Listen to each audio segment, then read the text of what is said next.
મુખ્ય વક્તા છે શુકદેવજી અને આ ગ્રંથના મુખ્ય શ્રોતા છે પરીક્ષિત. પરીક્ષિત રાજા, એની કથા પ્રથમ સ્કંધની અંદર આવે છે કે જ્યારે અશ્વત્થામાએ પાંડવોની અંદર એના કુળનો અંતિમ દીપક એવો જે આ પરીક્ષિત એનો નાશ કરવા માટે ઉત્તરાના ગર્ભ ઉપર બ્રહ્માસ્ત્ર છોડ્યું. શ્રી કૃષ્ણ ભગવાને એની રક્ષા કરી અને પરીક્ષિત રાજા જન્મતા વેદ પોતાના રક્ષકને શોધવા માંડ્યા એટલે એનું નામ પરીક્ષિત પાડવામાં આવ્યું. ત્યાર પછી પરીક્ષિત રાજા પોતે પૃથ્વી ઉપર દિગ્વિજય પ્રાપ્ત કરી અને ખૂબ જ પ્રતિષ્ઠાને પામ્યા. અને એમ કરતા એક વખત પરીક્ષિત રાજાના જીવનમાં એવો પ્રસંગ બન્યો કે જંગલની અંદર પોતે મૃગયા કરવા માટે ગયા. સવારથી સાંજ સુધી પોતે જંગલમાં ખૂબ ફર્યા. આખો દિવસ કંઈ પીવા માટે પાણીનું ટીપું પણ મળ્યું નહીં. એને ખૂબ થાક લાગ્યો હતો, ખૂબ ભૂખ લાગી હતી, ખૂબ તરસ પણ લાગી હતી. એ પોતે સંશોધનમાં હતા કે કોઈક જગ્યાએ વસ્તી મળે ક્યાંક તો આપણને કંઈક ખાવા પીવાનું પ્રાપ્ત થાય. એમ કરતાં કરતાં એમને દૂરથી એક આશ્રમ દેખાયો એટલે એ કુટીર પાસે પોતે પહોંચ્યા અને જેવો અંદર પ્રવેશ કર્યો ને એને જોયું તો એક ઋષિ મુનિ ધ્યાનમાં બેઠા હતા. એ ઋષિ હતા શમીક ઋષિ. અને શમીક ઋષિ પોતે ભગવાનના ધ્યાનની અંદર એટલા બધા લીન હતા કે કોણ આવે છે ને કોણ જાય છે એને કંઈ ખબર પડી નહીં. પરીક્ષિતને એવો હતો કે હું આ દેશનો રાજા છું એટલે હું જ્યાં જાઉં ત્યાં લોકોએ મારું સન્માન કરવું જોઈએ અને અતિથિ તરીકે હું જ્યારે જઈને ઊભો હોઉં ત્યારે મારું પાદ્ય અર્ઘ્ય આચમનથી મારું સ્વાગત કરવું જોઈએ. પણ જ્યારે ઋષિના આશ્રમમાં પરીક્ષિતને કોઈએ પૂછ્યું પણ નહીં કે તમે અહીં શેના માટે આવ્યા છો અને તમારા માટે અમે શું કરીએ, એટલે પરીક્ષિતને એ વખતે ગુસ્સો આવ્યો અને એને થયું કે આ સાધુ છે પણ કાંઈ વિવેકની અંદર તો સમજતા નથી. પરીક્ષિતે વિચાર ન કર્યો કે ભગવાનના ધ્યાનમાં છે એટલે હું આવ્યો એને ખબર ક્યાંથી પડે. પણ અહંકારની અંદર પરીક્ષિત પોતે ભાન ભૂલી ગયા અને એને અંતરમાં ગુસ્સો આવ્યો. અને ક્રોધનું સ્વરૂપ તો કેવું છે, શ્રીમદ ભગવદ્ ગીતા કહે છે ક્રોધાત ભવતી સમોહ. ક્રોધથી મોહ થાય ને મોહ થયા પછી શું કરવા યોગ્ય ને શું ન કરવા યોગ્ય એની માણસને ખબર પડે નહીં. પરીક્ષિતે ગુસ્સામાં ને ગુસ્સામાં બાજુમાં ક્યાંક મરેલો સાપ પડ્યો હશે પોતાના ધનુષ્યના છેડે લઈ અને એણે અણીથી સીધો આ શમીક ઋષિના ગળામાં નાખી દીધો અને પોતે ત્યાંથી ચાલતો થઈ ગયો. થોડી વાર થઈ અને શમીક ઋષિના પુત્ર શૃંગી ઋષિ ત્યાં આવ્યા અને પોતાના પિતાની પરિસ્થિતિ જોઈ એને શૃંગી તો હજી ધ્યાનની અંદર તેને ખબર પણ નહીં કે મારા ગળામાં કોઈ સાપ નાખ્યો છે. પણ શૃંગીને થયું કે મારા પિતાનું આવું ભયંકર અપમાન કોણે કર્યું છે અને તત્કાળ ત્યાં ને ત્યાં એને સાપ નાખ્યો કે જેણે મારા પિતાના ગળાની અંદર મરેલો સાપ નાખ્યો હોય તક્ષક સર્પના દંશથી આ એક અઠવાડિયામાં એનું મૃત્યુ થાવ. એ જ વખતે શમીક ઋષિ ધ્યાનમાંથી જાગૃત થયા અને એને ખબર પડી કે બેટા તે શું કર્યું. એટલે શૃંગીએ વાત કરી કે મેં તો શાપ આપી દીધો તમારું આજે અપમાન કર્યું એને. એટલે શમીકે એને વાત કરી કે બેટા આવું ન કરાય, આ સાધુનો ધર્મ નથી. કદાચ કોક આપણું અપમાન કરે તો પણ આપણું અપમાન કરનારનો પણ આપણે તિરસ્કાર કરવો નહીં, એનું સારું થાય એવી ભાવના કરવી જોઈએ. આ પરીક્ષિત તો રાજા છે અને રાજા છે તો ધર્મના રક્ષક કહેવાય. તે એને શાપ દીધો એટલે હવે રાજાનો નાશ થશે અને એને લીધે ધર્મની ઉપર આપત્તિ આવશે. આ તે બરાબર કર્યું નહીં. ત્યારે શૃંગીએ કીધું કે પિતાજી હવે તો મારાથી આમાં કંઈ થઈ શકે એમ નથી. મેં શાપ આપી દીધો, હવે તો કાંઈ મિથ્યા થઈ શકે એમ નથી, તો હવે મારે શું કરવું. એટલે શૃંગીએ કીધું કે જા તું પરીક્ષિતને જઈને જાણતો કર કે તારું અઠવાડિયામાં મૃત્યુ થવાનું છે. એટલે એને છેલ્લે જે પૂર્વ તૈયારી કરવાની હોય એ કરી નાખે. ત્યારે શૃંગી ઋષિએ તરત સમાચાર મોકલ્યા પરીક્ષિતને અને પરીક્ષિતને જે ખબર પડી કે એક અઠવાડિયામાં મારું મૃત્યુ થવાનું છે એટલે એને અંતરમાં વૈરાગ્ય ઉદય થયો. એને વિચાર થયો કે હવે તો મારા જીવનના અંતિમ દિવસો, હવે તો મારા જીવનનું જે છેલ્લું કામ છે મારે વાઇન્ડ અપ કરી દેવું જોઈએ, કારણ કે મારે હવે તો જીવવાનું છે જ નહીં લાંબુ. રાજ્ય વ્યવહાર તો બહુ ચલાવ્યો અને આ વિષય ભોગ તો ઘણા બધા ભોગવ્યા, હવે મારે મુક્તિનું કામ કરવું છે. એટલે તરત જ એને રાજ્યનો ત્યાગ કરી દીધો, પોતાના પુત્રને આપી અને ગંગા નદીના તટ પર પોતે પહોંચ્યા. ત્યાં જઈને એમણે અનશન વ્રત ધારણ કર્યું, અન્ન અને જળનો ત્યાગ કરી દીધો. અને પછી મોટા મોટા ઋષિઓને મળી અને બધાને પૂછવા માંડ્યા કે મારે શું કરવું જોઈએ. હવે એ બધાને પ્રશ્ન પૂછતા હતા કે જેને મૃત્યુ આડી એક ઘડી બાકી હોય, છેલ્લો દિવસ બાકી રહી ગયો હોય, ત્યારે એને શું કરવું જોઈએ. કહે છે કે અતઃ પૃચ્છામિ સંસિદ્ધિમ યોગીનામ પરમમ ગુરુમ પુરુષસ્ય ઇહ યત કાર્યમ મ્રિયમાણસ્ય સર્વથા. જેનું મૃત્યુ નજીક હોય એવા પુરુષે કયું કાર્ય કરવું જોઈએ, તમે મને સમજાવો. પરીક્ષિતને મુમુક્ષુતા ઉદય થઈ. ક્યારે? જ્યારે મૃત્યુ સામે દેખાયું ત્યારે. શ્રીજી મહારાજે વચનામૃતની અંદર એવી વાત કરી છે કે હંમેશા આપણે એવો વિચાર કરવો કે આ ઘડી અને આ ક્ષણમાં મારે મરી જવું છે. આ મૃત્યુનો વિચાર છે આપણા અંતરમાં મુમુક્ષુતાને જાગૃત કરે છે. મહાભારતની અંદર યક્ષ અને યુધિષ્ઠિરનો સંવાદ આવે છે. એમાં યક્ષ એક પ્રશ્ન પૂછે છે યુધિષ્ઠિરને કે કિમ આશ્ચર્યમ, આ જગતમાં મોટામાં મોટું આશ્ચર્ય શું છે? આપણે કહીએ કે તાજમહાલ આશ્ચર્ય અને ચીનની દિવાલ આશ્ચર્ય અને હવે તો દિલ્હીનું અક્ષરધામ આશ્ચર્ય, આ બધા જગતના આશ્ચર્ય છે.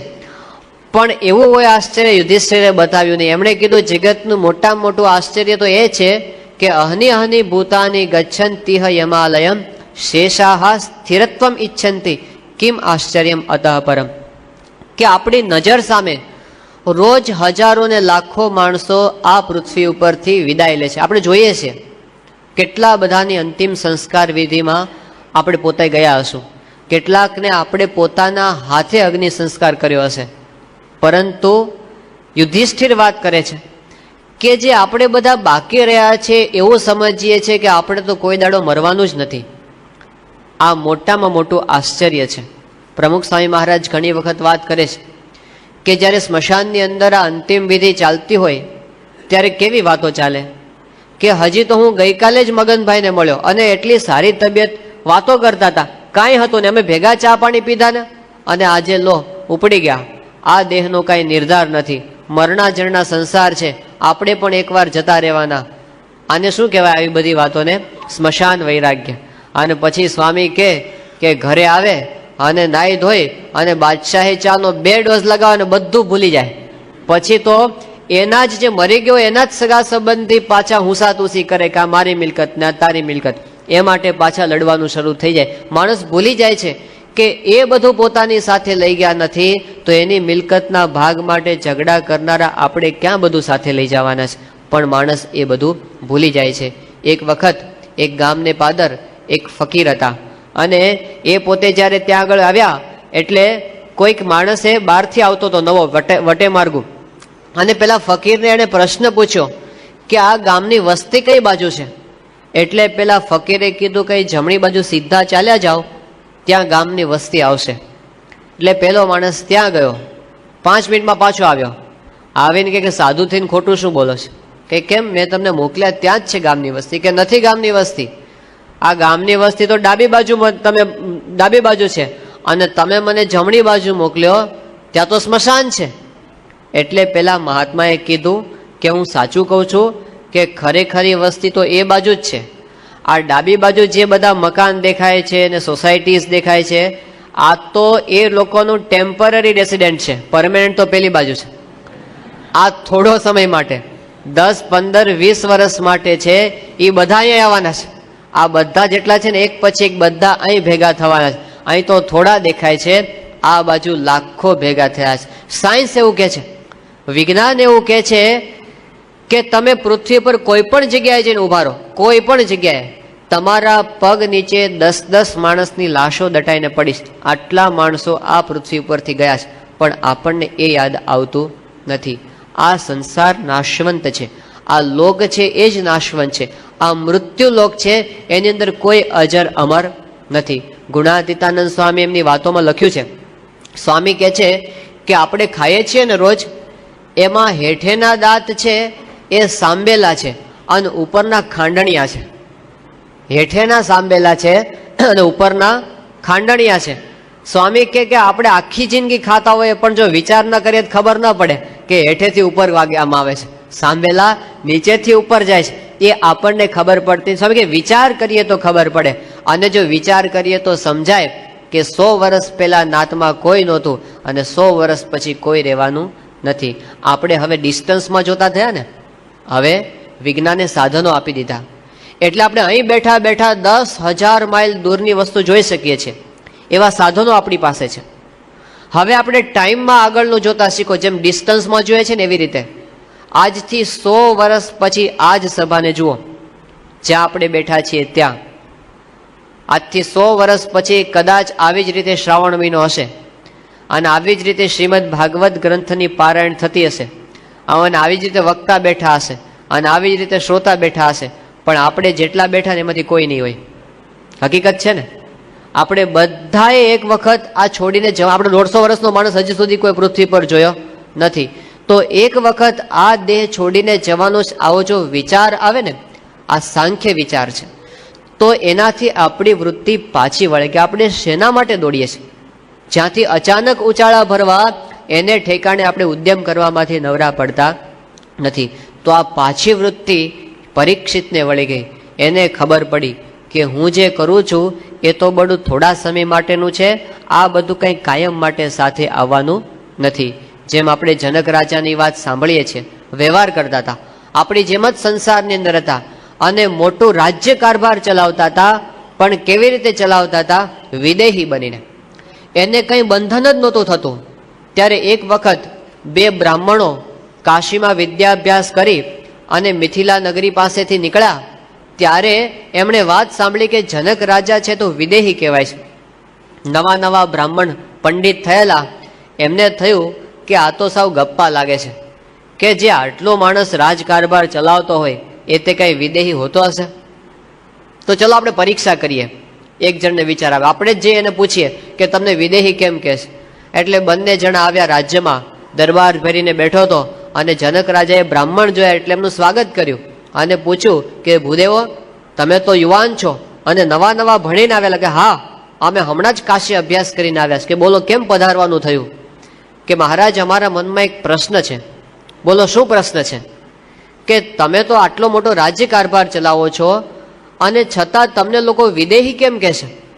જનક રાજાએ કીધું કે આને પકડી લો અત્યારે ને અત્યારે, હુકમ કર્યો પોતાના સૈનિકોને. એટલે પેલા બ્રાહ્મણ થયું કે પ્રશ્ન પૂછે છે ને આવું શું ચાલે છે? રાજા કે જનક રાજાએ જાહેરાત કરી કે આ બંને બ્રાહ્મણોને આવતીકાલ સવારે ફાંસીએ ચડાવી દેવાના છે. હવે આ બ્રાહ્મણોને થયું કે રાજા વાજા ને વાંદરા, આપણે પ્રશ્ન ન પૂછ્યો તો સારું હતું, આપણને આવો ક્યાં વિચાર સૂજ્યો. હવે બધું ફેરવવા માંડે કે અમારો પ્રશ્ન નથી પૂછ્યો. રાજા કે હવે તો તમને ફાંસીએ ચડાવવાના જ છે, અને નક્કી કરી દીધું અને બધી તૈયારી થઈ ગઈ. રાજાએ કીધું કે 1 દિવસ માટે તમને મારા મહેલમાં રહેવા દેવામાં આવે છે. રાજાના મહેલમાં રહેવાનું, રાજા ખાય એવું ખાવાનું, અને રાજાની જેમ સેવકો એની ચાકરી કરે એવી બધી વ્યવસ્થા જનક રાજાએ કરાવી. રાતના 32 પ્રકારના ભોજનોની સામે પડ્યા હતા, પણ પેલા બ્રાહ્મણો બિચારા કોળીઓ મોઢામાં મૂકી શકે નહીં. એને તો શું દેખાય? ફાંસીનો ગાળિયો, કે હવાર પડશે ને ફાંસીએ ચડવાનું છે. કાંઈ ખાધું ન ખાધું ઊભા થઈ ગયા અને જનક રાજાના બેડરૂમમાં સુવાનું. રાજાનો પલંગ તો કેવો હોય, એના ઉપર એને સુવાની વ્યવસ્થા કરી, પણ આખી રાત પડખા ફેરવા 1 સેકન્ડ ઊંઘ આવી નહીં. સવારે જ્યારે એમને સેવકો જગાડવા માટે આવ્યા અને જનક રાજાના બાથરૂમમાં સ્નાન કરાવ્યું, ફર્સ્ટ ક્લાસ, પણ તોય એને કંઈ એમાં સુખ આવ્યું નહીં. અને જ્યાં રાજ દરબારમાં લાવવામાં આવ્યા અને જનક રાજાએ કીધું કેમ છો? કે બસ હવે તો જેમ છે એમનું એમ છે, આમાં કંઈ કહેવા જેવું નથી. જનક રાજા કે ચલો તમારા ઉપર મને દયા આવી છે એટલે હું તમારી સજામાં થોડો ફેરફાર કરું છું, 1 ચાન્સ તમને જીવવાનો આપું છું. પેલા રાજી થયા કે બોલો શું ચાન્સ છે? જનક રાજા કે તમને બંનેને હાથમાં તેલથી ભરેલું એક પાત્ર આપવામાં, છલોછલ ભરેલું વાસણ, એ લઈને તમારે આખા નગરમાંથી પસાર થવાનું અને પાછા અહીં તેલનું પાત્ર લઈને આવવાનું. તમારી બંને બાજુ ખુલ્લી તરવાર રાખીને મારા સૈનિકો ચાલશે. જો તમારા પાત્રમાંથી 1 ટીપું નીચે પડશે તો તમારું માથું ત્યાં કાપી નાખશે, અને જો એમને એમ તમે પાછા આવશો સાજા સારા ટીપું પાડ્યા વગર તો તમને છોડી દેવામાં આવશે. એટલે પેલા બ્રાહ્મણ થયું કે ચલો હવે થોડોક તો ચાન્સ જીવવાનો આપણને છે. અને જનક રાજાએ આ બાજુ રાજ્યમાં બધે હુકમ કરી દીધા કે અત્યારે આખી નગરીને શણગારો અને ગલીએ ગલીએ આ બ્રાહ્મણોનું સ્વાગત કરો તમે બેન્ડવાજાથી. આખી નગરી શણગારી અને બધે સ્વાગત. પણ પેલા લોકો સ્વાગત જોવા માટે જાય, એને તો ઓલું તેલ દેખાય ને તલવારની ધાર દેખાય, તેલ દેખાય ને તલવારની ધાર. આખું નગર ફરી અને બંનેએ એવો દાખલો કર્યો કે એમને પાછા આવી ગયા, તેલનું ટીપું પડવા દીધું નહીં. અને હાશ કરીને દરબારમાં પેલું તેલનું પાત્ર મૂક્યું. જનક રાજાએ કીધું કે કેમ તમારો પ્રશ્નનો જવાબ મળી ગયો? બ્રાહ્મણો કે અમારે જવાબ જોતો જ નથી, તમે અમને છોડો એટલે બધું આવી ગયું. જનક કે આ તો મેં તમારા સવાલનો જવાબ આપ્યો હતો. પેલા કે આમાં શું જવાબ તમે આપ્યો? જનક રાજા કે હવે હું તમને પ્રશ્ન પૂછ્યો એનો જવાબ તમે આપો. કે ગઈકાલે રાત્રે તમે શું શું ખાધું તો જરા મેન્યુ બોલો તો. એ કે અમને કાંઈ ખબર નથી, ગઈકાલે રાત્રે ખાધું કે નથી ખાધું એ જ અમને ખબર નથી. જનક કે સારું, કાલ તો તમે મારા પલંગ ઉપર સૂતા હતા ને, ઊંઘ કેવી આવી હતી કહો? કે એક સેકન્ડ અમને આંખ બંધ થઈ નથી. જનક કે હવે ત્રીજો પ્રશ્ન, આજે આખી નગરી તમારા માટે શણગારવામાં આવી હતી, તમે તો બહુ સાહિત્ય ભણીને આવ્યા છો ને, હવે નગરની કેવી શોભા હતી એનું થોડું વર્ણન કરો તમારા શબ્દોમાં. એ કે અમે એકેય શણગાર જોયો નથી, અમને તો તલવાર સિવાય બીજું કઈ દેખાતું નહોતું. જનક કે બસ તમને એક દિવસ માટે જેવું થયું ને એવું મને કાયમ માટે રહે છે. મને કાયમ મૃત્યુનો વિચાર રહે છે કે હમણાં આવશે હમણાં આવશે હમણાં આવશે. એટલે હું આ રાજ્યની અંદર છું તો પણ કોઈ વાતનું મને બંધન થતું નથી, એટલે લોકો મને વિદેહી કહે છે. રાજ્યમાં રહેવા છતાં પણ વિદેહી રહેતા હતા, એટલે જનક રાજા સુખદેવજીના પણ ગુરુ બન્યા. આપણે જે ભૂલી જઈએ છીએ એ આપણે યાદ રાખવાનું છે. એટલે પરીક્ષિતને એ વસ્તુનું જ્ઞાન થઈ ગયું કે હવે તો મારું મૃત્યુ નક્કી છે, તો મારે એવું કંઈક કરવું કે જેનાથી મારો જન્મ છે એ સાર્થક થઈ જાય. એમને પૂછ્યું કે આ જીવનમાં એવું શું કરું જેનાથી સાર્થકતાની અનુભૂતિ થાય? આ પ્રશ્ન આપણા બધાનો છે કે જીવનમાં એવું શું કરીએ, જીવન જીવીએ છીએ તો ખરા, પણ ઊંડાણથી વિચાર કરો કે આપણા જીવનમાં ખરેખર આપણે સાર્થકતાની અનુભૂતિ કરીએ છીએ ખરા, કે પછી ખેંચવા ખાતર જીવન ખેંચી નાખીએ છીએ, પૂરું કરવા ખાતર પૂરું કરીએ છીએ? આપણને જીવનમાં પળે પળ આમ જીવન માણી શકીએ એવો અનુભવ થાય છે ખરો? તો એ પ્રશ્ન પરીક્ષિતનો છે. એવું શું કરીએ કે જેથી જીવનમાં સાર્થકતાની અનુભૂતિ થાય? ઇંગ્લેન્ડની અંદર માન્ચેસ્ટર નામનું એક શહેર, અને ત્યાં ગ્રોમોલિન નામનો એક માણસ એકવાર ડૉક્ટર પાસે પહોંચ્યો અને ડૉક્ટરને કીધું કે સાહેબ મારા અંતરમાં અશાંતિ અશાંતિ ખાલીપો રહ્યા કરે છે, ક્યાંય સુખ આવતું નથી, શું પ્રોબ્લેમ છે મને ખબર નથી, પણ પ્રોબ્લેમ છે એ તો હકીકત છે, કંઈ મજા આવતી નથી. પેલા ડૉક્ટરે એની બધી તપાસ કરી, એમને કીધું તમારું શરીર તો ઓકે છે, તમારું હાર્ટ બરાબર છે, તમારું બ્રેઇન બરાબર છે, તમારી કિડની બરાબર છે, એટલે હું જે તમારું તપાસ નિદાન કરું છું એમાં મારી મેડિકલની દ્રષ્ટિએ તો કોઈ પ્રશ્ન નથી, પ્રશ્ન છે તમારા મનમાં છે. એટલે હવે છે ને તમને હું એક સહેલો ઉપાય બતાવું, દવા બવા કાંઈ નહીં લેવાની, દવા વગર મટી જાવ.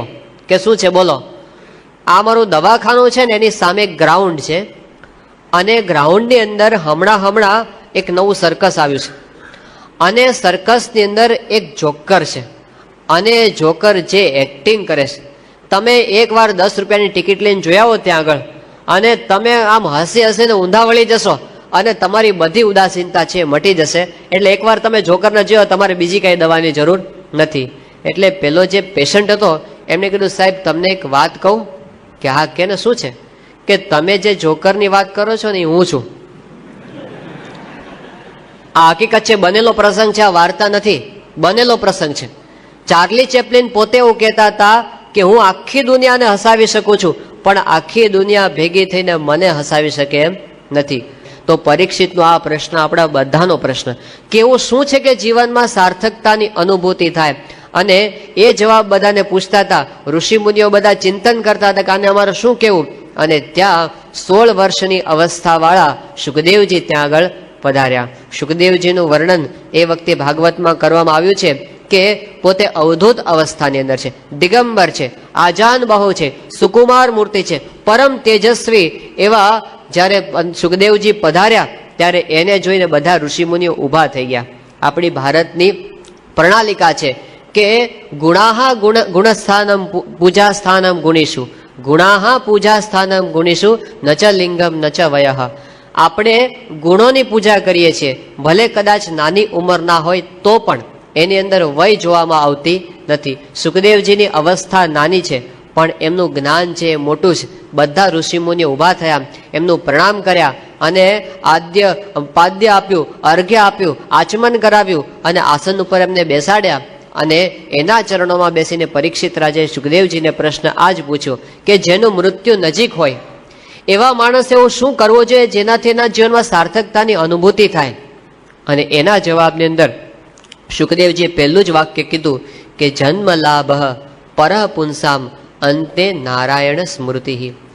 આપણે જે જન્મ ધારણ કર્યો છે એનો સૌથી મોટો લાભ કોઈ હોય તો એ શું છે? ભગવાનનું સ્મરણ આપણે કરીએ તે.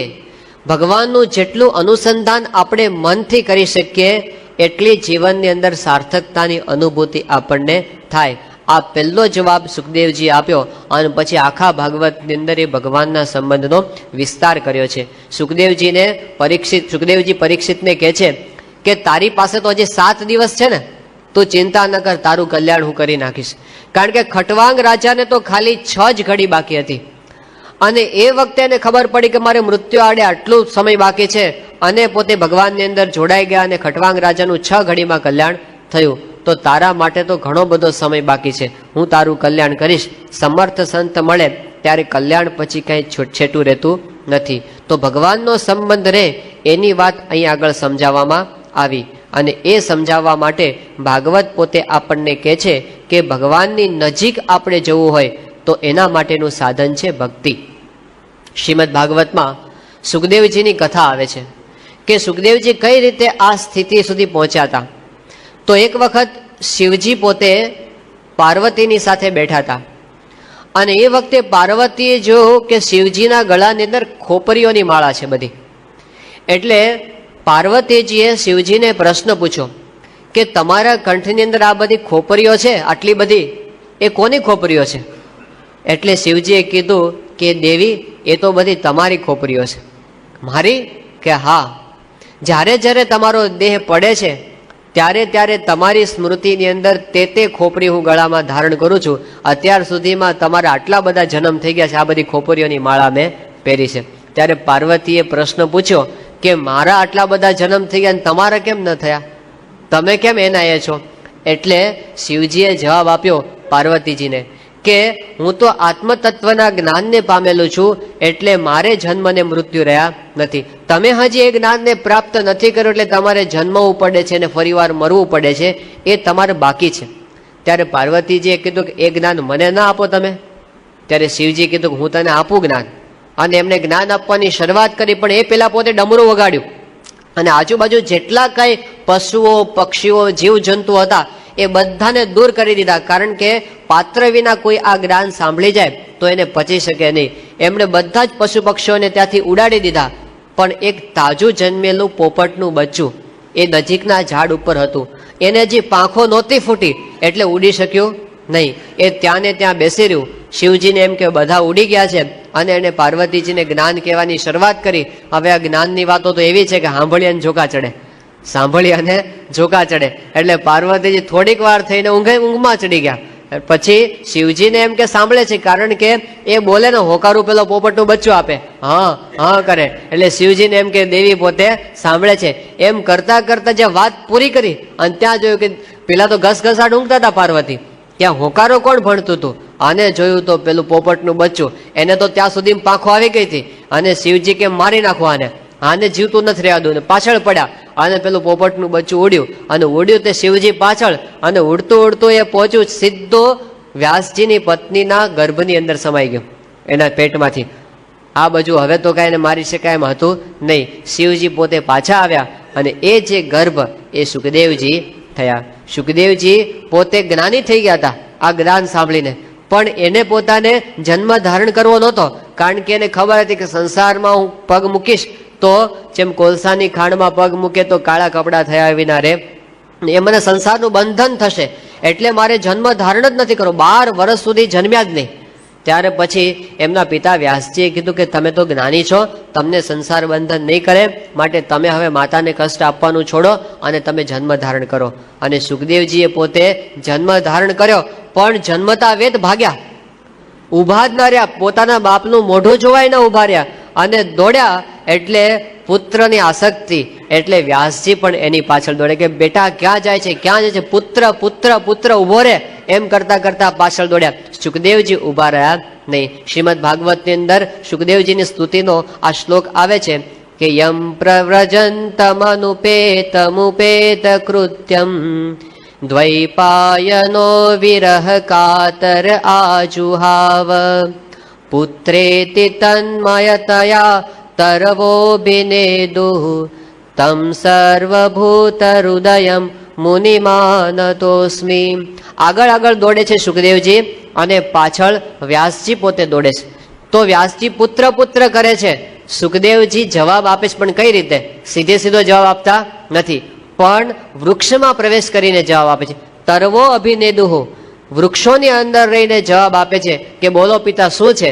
એટલે વ્યાસજી કહે છે કે બેટા ઉભો રે અને તું મારી વાત તો સાંભળ. આમણે કીધું ઉભો રહેશ તો બંધન થશે, મારે તમારી સાથે વાત કરવી નથી. ત્યારે વ્યાસજી કહે છે કે તું જાય તો ભલે જાય, પણ જનકને ગુરુ કરજે. એ વખતે એમણે એ વાત કરી અને પછી પોતે દોડતા હતા. એ વખતે એમને જોયું કે કેટલીક અપ્સરાઓ ત્યાં સ્નાન કરતી હતી, પેલી તળાવની અંદર સરોવરમાં. તો સુખદેવજી ગયા તો એ અપ્સરાઓએ વસ્ત્ર પોતે ન ધારણ કરે, તો સ્નાન કરતી રહી. પણ જેવા વ્યાસજી એટલે ફટાફટ બધાએ વસ્ત્ર પહેરી લીધા. ત્યારે વ્યાસજી અપ્સરાઓને પૂછ્યું કે હમણાં સુખદેવજી ગયા તો તમે વસ્ત્ર ધારણ ન કર્યા અને મને જોઈને કેમ કર્યા? ત્યારે અપ્સરાઓએ કીધું કે તમને હજી સ્ત્રી અને પુરુષનો ભેદ છે. સુખદેવજી એવા જ્ઞાની છે કે એમને સ્ત્રી અને પુરુષનો ભેદ રહ્યો નથી. એ તો આત્મા આકારે વર્તે છે, એમની વૃત્તિ, એમને તો કોઈ જગ્યાએ આસક્તિ થાય એવું નથી. એટલા માટે અમે એમને જોઈને વસ્ત્ર પહેર્યા નહીં. તો સુખદેવજી આ જન્મ સિદ્ધ હતા. અખંડ પોતે નિર્ગુણ બ્રહ્મના ધ્યાનની અંદર અલમસ્ત રહેતા હતા. જગતનું કોઈ પ્રકારનું બંધન એને નહોતું. અને એકવાર પોતે આવી રીતે જંગલમાં ધ્યાન કરતા હતા અને ત્યાં આગળથી કેટલાક બ્રાહ્મણ બટુઓ પસાર થયા. એ બ્રાહ્મણ બટુઓ વ્યાસજી પાસે શ્રીમદ ભાગવત ભણીને આવ્યા હતા અને ભાગવતના દશમ સ્કંધની અંદર શ્રી કૃષ્ણ ભગવાનની જે બધી લીલાઓ છે એનું એ ગાન કરતા હતા. અને એમણે ત્યાં બ્રાહ્મણ બટુએ સુંદર અવાજની અંદર, સારા રાગની અંદર કૃષ્ણ ભગવાન એમની લીલાનો, એમના સ્વરૂપનો શ્લોક ગાયો કે ભગવાન છે પોતાના મિત્રો સાથે વૃંદાવનની અંદર પ્રવેશ કરે છે. એ વખતે એમનું કેવું સ્વરૂપ છે? તો એમણે પીળા રંગના વસ્ત્ર ધારણ કરેલા છે, કંઠમાં વૈજયંતી માળા ધારણ કરેલી છે અને હાથની અંદર વાંસળી છે અને મધુર સ્વરથી પોતે વાંસળી વગાડી રહ્યા છે. આ સ્વરૂપનું વર્ણન કરતા એમણે શ્લોક ગાયો કે બરહા પીડમ નટવર વપુઃ કર્ણયો કર્ણિકારમ બિભ્રદ્વાસઃ કનક કપિશમ વૈજયંતીમ ચ માલામ રંધ્રાન વેણોરધર સુધયા પૂરયન ગોપવૃંદેર વૃંદારણ્યમ સ્વપદરમણમ પ્રાવિશદ ગીત કીર્તિ. આ શ્લોક સાંભળીને સુખદેવજીની આંખો ઉઘડી ગઈ. એમને થયું કે આટલું સુંદર ભગવાનના સ્વરૂપનો મનોરમ વર્ણન આ કોણ કરે છે? અને જ્યાં એમણે આંખો ખોલી અને ત્યાં બીજો ભગવાનના ગુણનો શ્લોક કે અહો બકેયમ સ્તન કાલકૂટમ જિઘાંસયા પાયદપ્ય સાધ્વી લેભે ગતિમ ધાતૃચિતામ તતોન્યમ કમ વા દયાલુમ શરણમ વ્રજેમાં. આ શ્લોકની અંદર એવી વાત કરી કે પૂતના હતી એ મારવા માટે આવી હતી ભગવાનની, છતાં પણ ભગવાન કેવા દયાળુ છે કે પોતાની હત્યારીનું પણ એમણે માતા જેવું કલ્યાણ કર્યું, યશોદા મા જેવું. તો આવા ભગવાન એમને છોડીને બીજા કોને આશરે જવું? આ બે શ્લોક સાંભળ્યા અને સુખદેવજીથી રહેવાયું નહીં. એમણે પેલા બ્રાહ્મણ બાળકોને બોલાવ્યા અને કીધું કે તમે આ શેનું ગાન કરો છો? એટલે એમણે કીધું કે અમે શ્રી કૃષ્ણ ભગવાનની લીલાનું ગાન કરીએ છીએ. ત્યારે પૂછ્યું કે આ શ્લોકો તમે કયા શાસ્ત્રના બોલો છો? ત્યારે કીધું કે અમે શ્રીમદ ભાગવતના શ્લોકો બોલીએ છીએ. ત્યારે સુખદેવજીએ કીધું કે એ ગ્રંથ કોણે બનાવ્યો છે? ત્યારે કીધું કે તમારા પિતાજીએ જ બનાવ્યો છે. સુખદેવજી કહે કે મેં તો હજી સુધી એની વાત કઈ સાંભળી નથી. ત્યારે કીધું તમે થોડીક વાર ઊભા તો રહ્યા નથી, જન્મીને તરત ભાગ્યા છો, એટલે પછી તમને ક્યાંથી એ ગ્રંથ શીખવા મળે? માટે તમારે પણ એ ગ્રંથ શીખવા જેવો છે. અને સુખદેવજીને થયું કે આ રસ્તો આપણે બાકી રહી ગયો. આપણે ભલે અખંડ આત્માના ધ્યાનમાં અલમસ્ત રહેતા હોઈએ, પણ ભગવાનની લીલાનું જે ગાન છે એમાં જેવું સુખ છે, એમાં જેવો રસ છે, એમાં જેવો આનંદ છે, એવો તો આત્મસ્થિતિની અંદર પણ આનંદ નથી. અને એટલે એમણે પોતે પરીક્ષિતને કીધું, પરીક્ષિત કે પરિનિશ્ચિતોપી નૈર્ગુણ્ય ઉત્તમ શ્લોક લીલયા ગૃહીત ચેતા રાજર્ષે આખ્યાનમ યદધીતવાન. હે પરીક્ષિત, હું આ ભગવાનનું આખ્યાન શેના માટે ભણ્યો? હું તો પરિનિષ્ઠિત હતો, બ્રહ્મ સ્થિતિમાં હું અલમસ્ત હતો, પણ છતાંય ગૃહીત ચેતા, મારું ચિત્ત આકર્ષિત થયું શેની અંદર? તો ભગવાનની લીલાના ગાનની અંદર. અને પછી પોતે ભક્તિની અંદર ભળ્યા. તો ભક્તિમાં આવો રસ છે. શ્રીમદ ભાગવત આખો એ ગ્રંથ ભક્તિનો ગ્રંથ છે. અને હવે પછીના દિવસોમાં આપણે એ ભક્તિના રસને માણવાના છીએ. ગઈકાલે બધી ધર્મની વાતો થઈ, એમાં બધી વર્તવાની વાતો, આકરી વાતો આવી થોડી. હવે બધી ભક્તિના રસની વાતો છે, એમાં ભગવાનની લીલાનું વર્ણન છે, એમાં આનંદ છે. અને એ આનંદ એ શુષ્ક બ્રહ્મ જ્ઞાન કરતાં પણ વિશેષ છે, એવું શ્રીજી મહારાજે પોતે વચનામૃતની અંદર પણ સમજાવ્યું. મહારાજ કહે છે કે ધર્મ હોય, જ્ઞાન હોય, વૈરાગ્ય હોય, આ બધું હોય, પણ જો ભગવાનની ભક્તિ ન હોય તો કેવું? જેમ ભોજનમાં બધા રસ હોય પણ મીઠું ન હોય તો કેવું લાગે? તો લવણ વિનાના જેવા ભોજન છે, એવી ભક્તિ વિનાના ધર્મ જ્ઞાન અને વૈરાગ્ય છે. આ ભક્તિનો મહિમા છે, આ ચરિત્રનો આનંદ છે.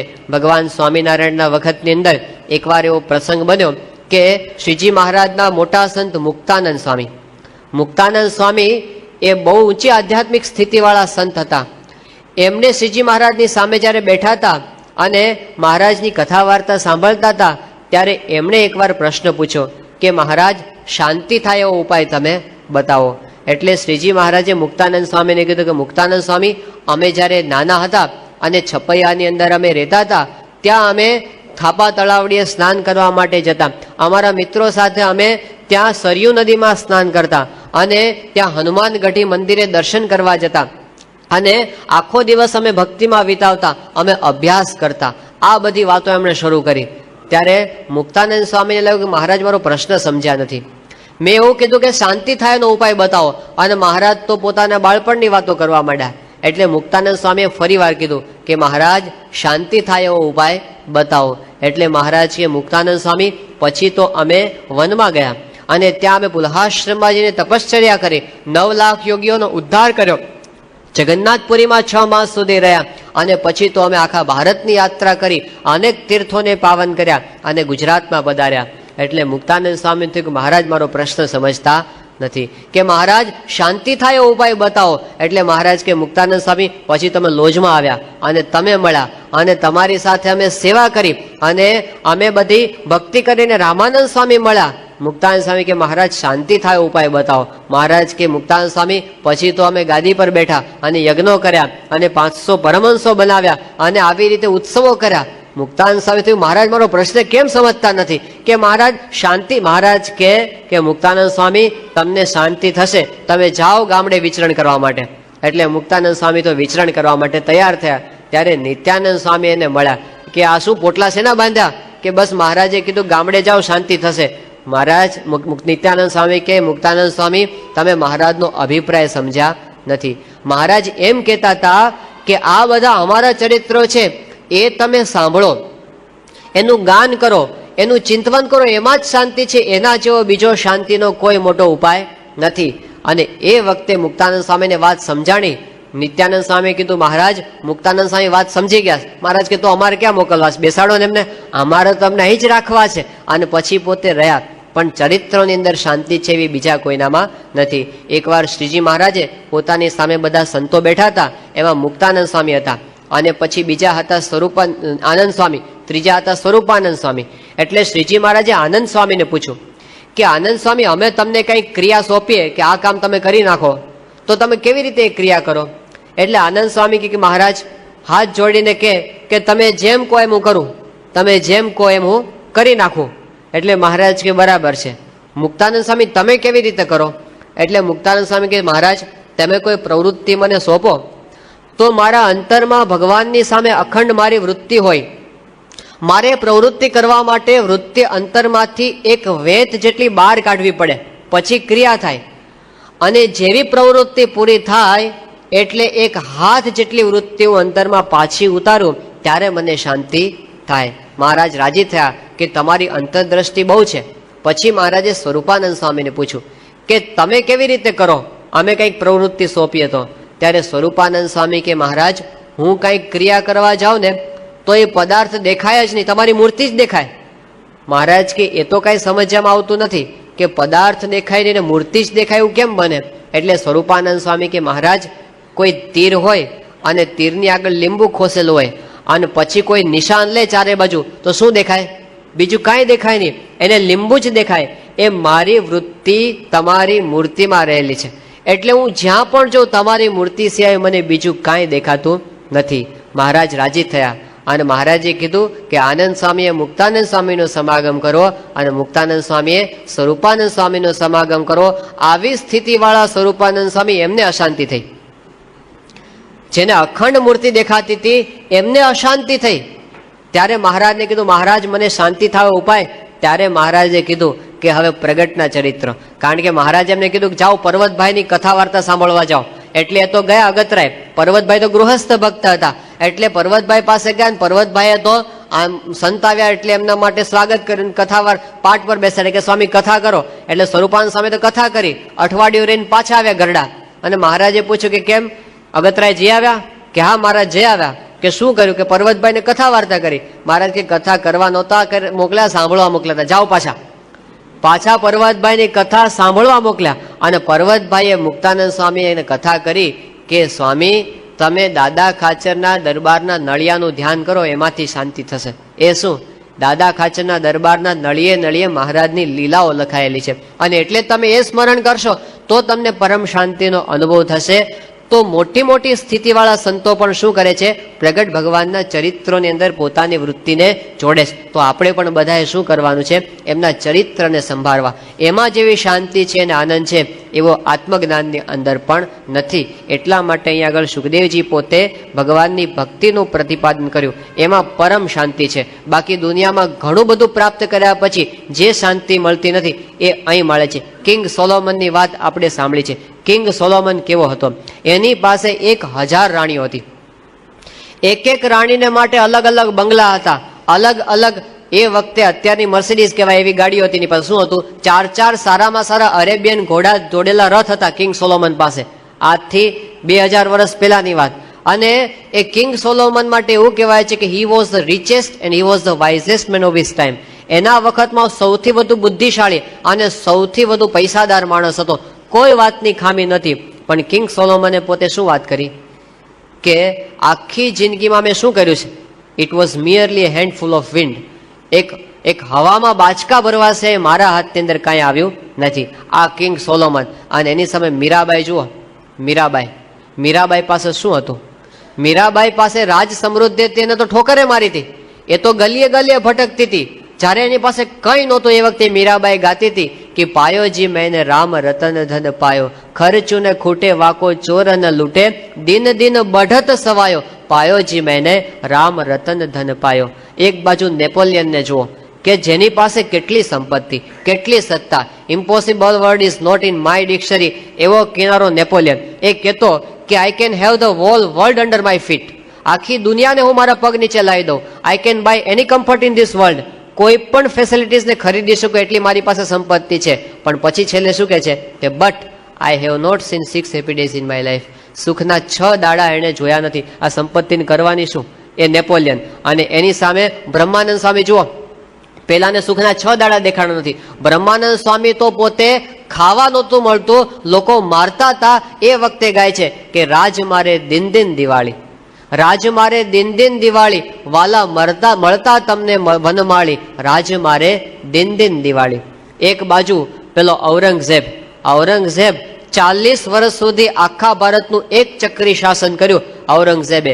પણ એની ડાયરીમાં છેલ્લે દિવસે એણે લખ્યું કે સારી જિંદગાની ફિઝુલ ગઈ. આખી જિંદગી નકામી ગઈ. આટલું કર્યા પછી પણ અશાંતિ મટી નહીં. અને એની સામે શ્રીજી મહારાજના સંત યોગાનંદ સ્વામી એના ભજનની અંદર લખે છે કે શી કહું એ સુખની વાત કહી નથી જાતી, એ સુખ સંભાળતા આજ ફાટે મારી છાતી. એટલું બધું સુખ આવે છે કે મારી છાતીમાં સમાઈ શકતું નથી. એ સુખ ભગવાનનું સુખ છે. તો આ જગતના જેટલા કંઈ સુખ છે ને એ બધા અંતે અશાંતિ આપે છે. અને આપણા પરમહંસો નરસિંહ મહેતા, મીરાબાઈ, તુકારામ, સુરદાસ એ બધાએ જે સુખનો અનુભવ કર્યો એ ભગવાનના સુખનો અનુભવ કર્યો. એટલે એ માર્ગ સાચો છે. યોગીજી મહારાજ મુંબઈમાં ગયા હતા અને ત્યાં આગળ મનુ સુબેદાર એ વખતના સોલિસિટર અને કરોડપતિ માણસ એમને પોતાને બંગલે યોગીજી મહારાજની પધરામણી કરાવી અને કીધું બાપા મારે ત્યાં ભોજન કરવા માટે પધારો. અને યોગીજી મહારાજ ગયા અને એમને ત્યાં ભોજન બધું જાત જાતના બધા તૈયાર કરેલા. અને એમને જોયું કે યોગીજી મહારાજ એક પાત્રમાં બધું ભેગું કરીને ખાય છે. ત્યારે એમણે કીધું કે સ્વામી અમારી પાસે તો બંગલા છે, ગાડીઓ છે, સ્ટેટસ છે, માન સન્માન છે, સારી સારી ખાવા પીવાની વસ્તુ છે, છતાં પણ દિવસમાં 18 વખત અમારું મોઢું દિવેલ પીધા જેવું થઈ જાય છે. અને તમારી પાસે કંઈ નથી. આ જાડા કપડા, સંસારનો ત્યાગ કરી દીધો, કુટુંબ નથી, પરિવાર નથી, કશું નથી, અને છતાં તમે અલમસ્ત આનંદમાં છો. આ કયો આનંદ છે? યોગી બાપા કે એ શેનો આનંદ? ભગવાનનો આનંદ. બાપા કે અમે સવારે 4 વાગે ઉઠતા, ટાઢે પાણીએ નાતા, વાસીદું કરતા, વાડો કરવા માટે જતા, વાસણ ઉટકી નાખતા, 200 જણના રોટલા ઘડી નાખતા અને બહુ સુખ આવતું. એટલે હર્ષદભાઈ આ બધું સાંભળે એમણે કીધું યોગી બાપાને કે સ્વામી તમારી એકેય વાતમાં અમને સુખ આવે એવું લાગતું નથી. કારણ કે સવારે 4 વાગે ઉઠવું, ટાઢે પાણીએ નાવું, આ વાડા કરવા. અમને કોઈ એમ કે અમે તો આમ ચોપાટી ઉપર જાતા અને આમ બધું ખાતા, આઈસ્ક્રીમ ખાતા, અને એમાં સુખ આવે તો મનાય, એમાં બધા આમાં ક્યાં સુખ આવ્યું છે? યોગી બાપા કે ગુરુ આ તો ભગવાનની મૂર્તિનો આનંદ છે. એ આનંદ કંઈક જુદો છે. અક્ષરધામનું ઉદઘાટન ગાંધીનગર થયું 1992ની સાલમાં. એની અંદર આપણે શો જો સચ્ચિદાનંદ શો જોઈએ છે. એ જે મલ્ટીમીડિયા શો છે એના ડાયરેક્ટર પ્રોફેસર ફ્રિચ ચેક દેશના વતની છે. તો એમણે પોતાના અનુભવની વાત કરેલી. એ જ્યારે શો પૂરો થયો ત્યારે એમણે કીધું કે મેં ઘણા બધા શો દુનિયાની અંદર આવા બધા કરેલા છે અને દુનિયાના ઘણા બધા પ્રેસિડેન્ટ્સ અને પ્રાઇમ મિનિસ્ટર્સને હું મળેલો છું. મારો અનુભવ બહુ વિશાળ છે. મોટા મોટા માણસોના જીવન વિશે મેં આવા શો બનાવેલા છે. પછી એમણે વાત કરી કે મારો અનુભવ એવો છે કે કોઈ પણ વ્યક્તિના જીવન વિશે જ્યારે ફોટોગ્રાફિક રિપ્રેઝન્ટેશન કરવાનું હોય ત્યારે જેટલા ફોટોગ્રાફ્સ મેં લીધા હોય એમાંથી 60 to 70% ફોટોગ્રાફ્સ હું કેન્સલ કરી નાખું, કાઢી નાખું. કારણ કે મારે જેવો જોયો પોઝ એમાંથી મને મળે નહીં. માણસના અંતરના ભાવ એના ચહેરા પર આવતા હોય છે.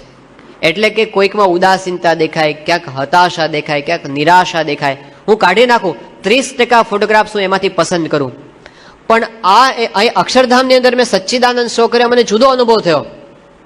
આ શો માટે મેં પ્રમુખ સ્વામી મહારાજના 600 ફોટોગ્રાફ્સ લીધા, એક પણ ફોટોગ્રાફ હું કેન્સલ કરી શક્યો નથી.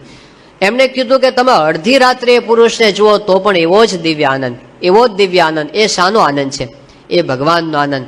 આપણા આનંદમાં ઓટ આવી જાય, એમનો આનંદ ક્યારેય ઓછો થતો નથી. તો સંત એવો આનંદ ભોગવે છે. એટલા માટે મુક્તાનંદ સ્વામીએ કીધું કે સંત સુખી સંસાર મેં, રાજા ભી દુખિયા, રંક ભી દુખિયા, ધનપતિ દુખિત વિકાર મેં. અને પછી છેલ્લે કીધું કે વિના વિવેક ભેખ સબ દુખિયા. ભલે સાધુ થયા હોય, વિના વિવેક ભેખ સબ દુખિયા. તો સંત સુખી સંસાર મેં. સાચા સંત છે એ જગતમાં સુખ છે ને બધાને સુખની લાણી કરે છે. તો સુખદેવજી એવા સંત હતા કે જેના અંતરમાં એવું સુખ હતું, એટલા માટે એ સુખની લાણી કરી એમણે. અને એ ભક્તિની અંદર એમણે સૌથી પહેલી વસ્તુ કઈ બતાવી છે પરીક્ષિતને? કે ભગવાનનો અનન્ય આશરો કરવો. શ્રીમદ ભાગવતના 2ય સ્કંધની અંદર આખા ગ્રંથની ઇન્ડેક્સ એક શ્લોકમાં આપવામાં આવી છે. એક જ શ્લોકમાં એમણે કીધું છે કે ભાગવતની અંદર 10 વિષયોનું વર્ણન કરવામાં આવ્યું છે. એ 10 વિષયો કયા છે? કે અત્ર સર્ગો વિસર્ગશ્ચ સ્થાનમ પોષણમ ઉતયઃ, અત્ર સર્ગો વિસર્ગશ્ચ સ્થાનમ પોષણમ ઉતયઃ, મન્વંતરમ ઈશાનુ કથા નિરોધો મુક્તિ આશ્રયઃ. 10 વિષયો બતાવ્યા. અને પછી કીધું કે આ 10 વિષયમાં છેલ્લો વિષય કયો છે? આશ્રયઃ, ભગવાનનો આશ્રય કરવો એ છેલ્લો વિષય છે. એમ કરીને પછી કહે છે કે દશમસ્ય વિશુદ્ધ્યર્થમ નવાનામ ઇહ લક્ષણમ. આ 10મું જે લક્ષણ છે એની વિશુદ્ધિ માટે આગળ 9નું વર્ણન કરવામાં આવ્યું છે. પણ ધ્યેય શું છે? ભગવાનનો આશરો કરવો માટે અનન્ય ભાવે ભગવાનની શરણાગતિ સ્વીકારવી આ શ્રીમદ ભાગવતનો પ્રતિપાદ્ય વિષય છે. એ દ્વિતીય સ્કંધની અંદર બતાવવામાં આવ્યો છે. તો દશમસ્ય વિશુદ્ધ્યર્થમ નવાનામ ઇહ લક્ષણમ, અને એ દોરો આપણને ભાગવતમાં છેક સુધી જોવા મળે છે. ભાગવતના અષ્ટમ સ્કંધની અંદર પ્રારંભમાં એક કથા આવે છે કે એકવાર ત્રિકુટાચલ પર્વતની તળેટીની અંદર એક વન હતું અને વનની અંદર ઘણા બધા પશુઓ જંગલી નિવાસ કરતા હતા. એની અંદર એક ગજેન્દ્ર નિવાસ કરતો હતો અને એ ગજેન્દ્ર એવો બળવાન હતો કે એની ગંધ માત્રથી વાઘ, સિંહ, અરણા, પાડા, વરુઓ, રીછ એ બધા એની ગંધ માત્રથી નાસી જતા. આવો બળવાન ગજેન્દ્ર મદમસ્ત થઈને એ જંગલની અંદર રહેતો હતો. એની ઘણી બધી હાથણીઓ એની રહેતી હતી. એના બધા બાળકો હતા, બધા હાથીના બચ્ચા, અને એનો મોટો પરિવાર હતો. એકવાર ઉનાળાનો સમય હતો અને ગરમી બહુ પડતી હતી. એટલે પેલા જે હાથી ગજેન્દ્ર એને બહુ જ અકળામણ થઈ. એટલે પોતાના બધા પરિવાર સાથે એ સરોવર તરફ જવા માટે નીકળ્યો. એની ગંધથી બધા પશુઓ દૂર ભાગતા હતા અને એવી પરિસ્થિતિની અંદર એ પોતે જંગલનો રાજા હોય એવી રીતે એ સરોવરની અંદર પ્રવેશ કર્યો. એની સાથે બધી હાથણીઓ અને એના બચ્ચા બધા એમણે ધરાઈને પાણી પીધું, તરસ छिपाવી અને પછી પોતાની હાથણીઓની સાથે એ પોતે જળ ક્રીડા કરવા માંડ્યો. પોતાના બચ્ચાઓને પોતે સ્નાન કરાવે. એમ કરતાં ઘણી વાર સુધી એણે જળ ક્રીડા કરી. એમાં અચાનક એનો પગ એ સરોવરની અંદર રહેતા એક મગરે પકડી લીધો. ગ્રાહે એનો પગ પકડ્યો. હાથીને ખબર પડી કે મારો પગ પકડાયો છે, એટલે એણે ખેંચવા માટે પ્રયત્ન કર્યો, પણ પકડ બહુ મજબૂત હતી. એનું જોર ત્યાં આગળ ચાલ્યું નહીં. હાથીએ પૂરી તાકાત કરી, આ બાજુ મગરે પણ તાકાત કરી અને બંનેની વચ્ચે ઘમસાણ યુદ્ધ થયું. હાથીએ ઘણો પ્રયત્ન કર્યો કે હું બચું, પણ એનું જોર પાણીમાં બહુ ચાલ્યું નહીં. આ બાજુ એને થયું કે મારી હાથણીઓ મને બચાવે, કે મારા બચ્ચા, પણ બધા નિરાધાર થઈને દૂર ઊભા હતા. એ કોઈ કાંઈ એને મદદ કરી શક્યા નહીં. અને શ્રીમદ ભાગવત એવું કહે છે કે આ મગર અને આ હાથી એ બંનેનું યુદ્ધ 1000 વર્ષ સુધી ચાલ્યું પાણીની અંદર. પણ પછી તો ધીમે ધીમે ગજેન્દ્રનું બળ ઘટતું ગયું અને પછી હાથી છે તણાતો ગયો અને મગર ખેંચી જાય એવી પરિસ્થિતિ આવી ગઈ. પોતાની બધી તાકાત એકઠી કરવા છતાં ચાલે એમ ન લાગ્યું. એ વખતે ગજેન્દ્રના અંતરમાંથી ચિત્કાર નીકળી ગયો કે જે આ સકલ બ્રહ્માંડના કરતા હર્તા છે, જે પોતે પરમ શક્તિમાન છે, જેનાથી સકલ સૃષ્ટિનું નિર્માણ થયું છે, જે એના પાલક છે, જે એના સંહારક છે, એવા ભગવાન એ મારી રક્ષા કરો. સુરદાસજીએ એના ઉપર ભજન બનાવ્યું છે, હે ગોવિંદ, હે ગોપાલ, અબ તો જીવન હારે, મારી શક્તિ હવે એમ હાલે એમ નથી, હવે તમે મારી રક્ષા કરો. અને એનો આર્તનાદ હતો ભગવાને વૈકુંઠની અંદર સાંભળ્યો અને તરત ગરુડ ઉપર બેસી અને ભગવાન ત્યાં આગળ પધાર્યા અને એને દર્શન આપ્યા. ગજેન્દ્રે એ વખતે એક કમળનું ફૂલ પોતાની સૂંઢથી તોડી અને ભગવાનને અર્ઘ્ય અર્પણ કર્યું અને ભગવાને એ વખતે પોતાનું સુદર્શન ચક્ર ફેંકી અને ગ્રાહનું મોઢું છે કાપી નાખ્યું અને ગજેન્દ્રની રક્ષા કરી અને પછી એ મગરનો મોક્ષ પણ ભગવાને કર્યો. આ કથા ભાગવતની અંદર અષ્ટમ સ્કંધના પ્રારંભની અંદર આવે છે, પણ એનો મર્મ ઘણો બધો મોટો છે. એમાં સમજાવવામાં આવે છે કે જ્યારે આપણી બધી જ શક્તિ માણસની જતી રહે ત્યારે એમને એક શક્તિનો આધાર લેવો પડે. માણસ માત્ર ને એ ગમે તેવો શક્તિમાન હોય તોય, જગતનો રાજા હોય તો પણ એક સમય એવો આવે છે કે જ્યારે એનું જોર ચાલતું નથી. ત્યાં પરમ શક્તિનો આધાર એને લેવો પડે છે. ત્યાં ભગવાનની પ્રાર્થના કરવી પડે છે. અમેરિકાની અંદર તારીખ 11મી એપ્રિલ અને 1970ના દિવસે એક પ્રસંગ બન્યો કે ચંદ્ર ઉપર માણસનું ત્રીજું ઉતરાણ થવાનું હતું અને અમેરિકાએ એક યાન રવાના કર્યું હતું, એપોલો 13. એ લોકોને બહુ કેફ હતો કે આપણે વિજ્ઞાને બહુ પ્રગતિ કરી અને હવે આપણે ભગવાનની જરૂર નથી. એવો અંદર ખૂણે ખૂણે ભાવ થઈ ગયો હતો અને બધું યાન મોકલ્યું તો ખરું, પણ અચાનક એ લોકોએ બહુ પૂર્વ તૈયારી કરી હતી, છતાં કંઈક ગોટાળો થઈ ગયો અને એનું જે સર્વિસ મોડ્યુલ, એની જે ઓક્સિજન ટેન્ક હતી એ ફાટી ગઈ અને એવી પરિસ્થિતિ આવીને ઉભી રહી કે જે કંટ્રોલ ટાવર હતો એનો કંટ્રોલ જતો રહ્યો. પૃથ્વી ઉપરથી અહીંથી સંચાલન હતો, કંટ્રોલ જ જતો રહ્યો. એટલે હવે તો કોઈ કનેક્શન જ ન રહ્યું એપોલો સાથે. હવે એની અંદર જેટલા વૈજ્ઞાનિકો હતા એ બધાને પૃથ્વી પર પાછા કેવી રીતે લાવવા? કોઈ સંજોગોની અંદર એ લોકો પાછા આવી શકે એમ નતા. એટલે આટલા સારા વૈજ્ઞાનિકો એનાથી હાથ ધોઈ બેસાડવાના એવી પરિસ્થિતિ આવીને ઉભરી. બધા પ્રયત્નોથી હાંફી ગયા. એ વખતે અમેરિકાના પ્રમુખ રિચર્ડ નિક્સન આખા અમેરિકા દેશની ધરતીના લોકોને એમણે પોતે વિનંતી કરી કે હવે આપણી પાસે કોઈ શક્તિ ચાલે એમ નથી, બધા ભગવાનની પ્રાર્થના કરો. જો ભગવાન બચાવે તો જ હવે એ લોકો પાછા આવી શકે એમ છે. અને અમેરિકાએ એક અવાજે પ્રાર્થના કરી. ચમત્કાર થયો. કોઈક રીતે કનેક્શન પાછું થઈ ગયું અને જે પેલા વૈજ્ઞાનિકો હતા એ હેમખેમ પૃથ્વી પર પાછા પડી ગયા. પણ એક વખત તો ભગવાને બતાવી દીધું કે તમે ગમે તેટલી શક્તિ વાપરો પણ કોઈક જગ્યાએ તમારી શક્તિ નથી ચાલવાની. એ આવવાનું માણસની શક્તિની મર્યાદા છે. તો એવો સમય આવે છે જ્યારે યુદ્ધ લિંકને જોયું કે હવે આપણે કોઈ રીતે યુદ્ધ જીતીએ એમ નથી અને પોતે પ્રાર્થના કરી અંદર જઈને. ચર્ચિલે જ્યારે કોઈ રીતે જીતાય એમ લાગ્યું નહીં ત્યારે એમણે કીધું પોતાના દેશવાસીઓને કે હવે તમે પ્રાર્થના કરો. તો છેલ્લે ભગવાનનો આધાર લેવો પડે. ચાર્લ્સ સ્ટેનમેટ્સ નામના એક બહુ મોટા પદાર્થ વૈજ્ઞાનિક થયા, આધુનિક વૈજ્ઞાનિક છે. એમણે પોતે વાત કરી છે કે આખી દુનિયામાં બીજી બધી શક્તિઓ છે પણ I think the greatest discoveries will be along spiritual lines. આપણે બધા સંશોધનો કરીએ છીએ પણ મોટા મોટું સંશોધન આધ્યાત્મિક દિશામાં થશે. પછી કહે છે કે some day people will learn that material things do not bring happiness and are of little use in making men and women creative and powerful. માણસને એક દિવસ અનુભવ થશે કે આ જે ભૌતિકવાદની વસ્તુઓ છે એ માણસને પૂર્ણ શક્તિમાન બનાવી શકતી નથી. અને છેલ્લે એક અદ્ભુત વાત કરે છે કે when scientists will turn their laboratories over to the study of prayer and God, the world will see more advancement in one generation than it has in the last 4. 4 પેઢીમાં નહીં કર્યું એટલું કામ એક પેઢીમાં થઈ જશે. ક્યારે? જ્યારે આખી દુનિયાના લોકો પોતાની બધી પ્રયોગશાળાઓને પ્રાર્થના ખંડોમાં ફેરવી દેશે. એટલે કે બધી પ્રયોગશાળાઓ મંદિર બની જશે. એ વખતે એવો વખત આવશે કે એ કહે છે કે 4 જનરેશનમાં નહીં થયું હોય એટલું કામ એક જનરેશનની અંદર થઈ જશે. તો આ વૈજ્ઞાનિકો આજના એવા સ્વીકાર. આઇન્સ્ટાઈને વાત કરી કે not to believe in God is man's monstrosity. જો ભગવાન મેં નહીં માનો તો પશુ જ છો. આઇન્સ્ટાઈન જેવો વૈજ્ઞાનિક છેલ્લે આ સ્વીકારતો થયો. તો માણસની શક્તિનો ક્યાંક લિમિટેશન આવે છે અને ત્યાં આગળ ભગવાનની શક્તિ આવે છે. તો ગજેન્દ્રને એવો અનુભવ થયો કે અહીં આગળ મારી શક્તિ ચાલે એમ નથી અને એણે ભગવાનની પ્રાર્થના કરી. બાકી આપણા જીવનમાં પ્રશ્નો તો આવવાના, કારણ કે જીવન જ સમસ્યાઓનું બનેલું છે. પણ એ સમસ્યાનું સમાધાન સાચી દિશામાં મેળવવું જોઈએ. ભાગવતના 4th સ્કંધની અંદર બહુ જ પ્રસિદ્ધ કથા આવે છે અને જે ભારતનો એક એક બાળક જાણે છે એવી કથા આવે છે કે મનુ ભગવાન એના 2 પુત્રો, એક હતો ઉત્તાનપાદ અને બીજો હતો પ્રિયવ્રત. ઉત્તાનપાદ રાજાને 2 પત્નીઓ હતી. એકનું નામ હતું સુનીતિ અને બીજીનું નામ સુરુચિ. સુનીતિના પુત્રનું નામ હતું પ્રહલાદ અને સુરુચિના પુત્રનું નામ હતું ઉત્તમ. સુરુચિ હતી એ રાજાની બહુ માનીતી રાણી હતી અને સુનીતિ હતી એ અણમાનીતી. એના પ્રત્યે રાજાને પ્રેમ નહોતો.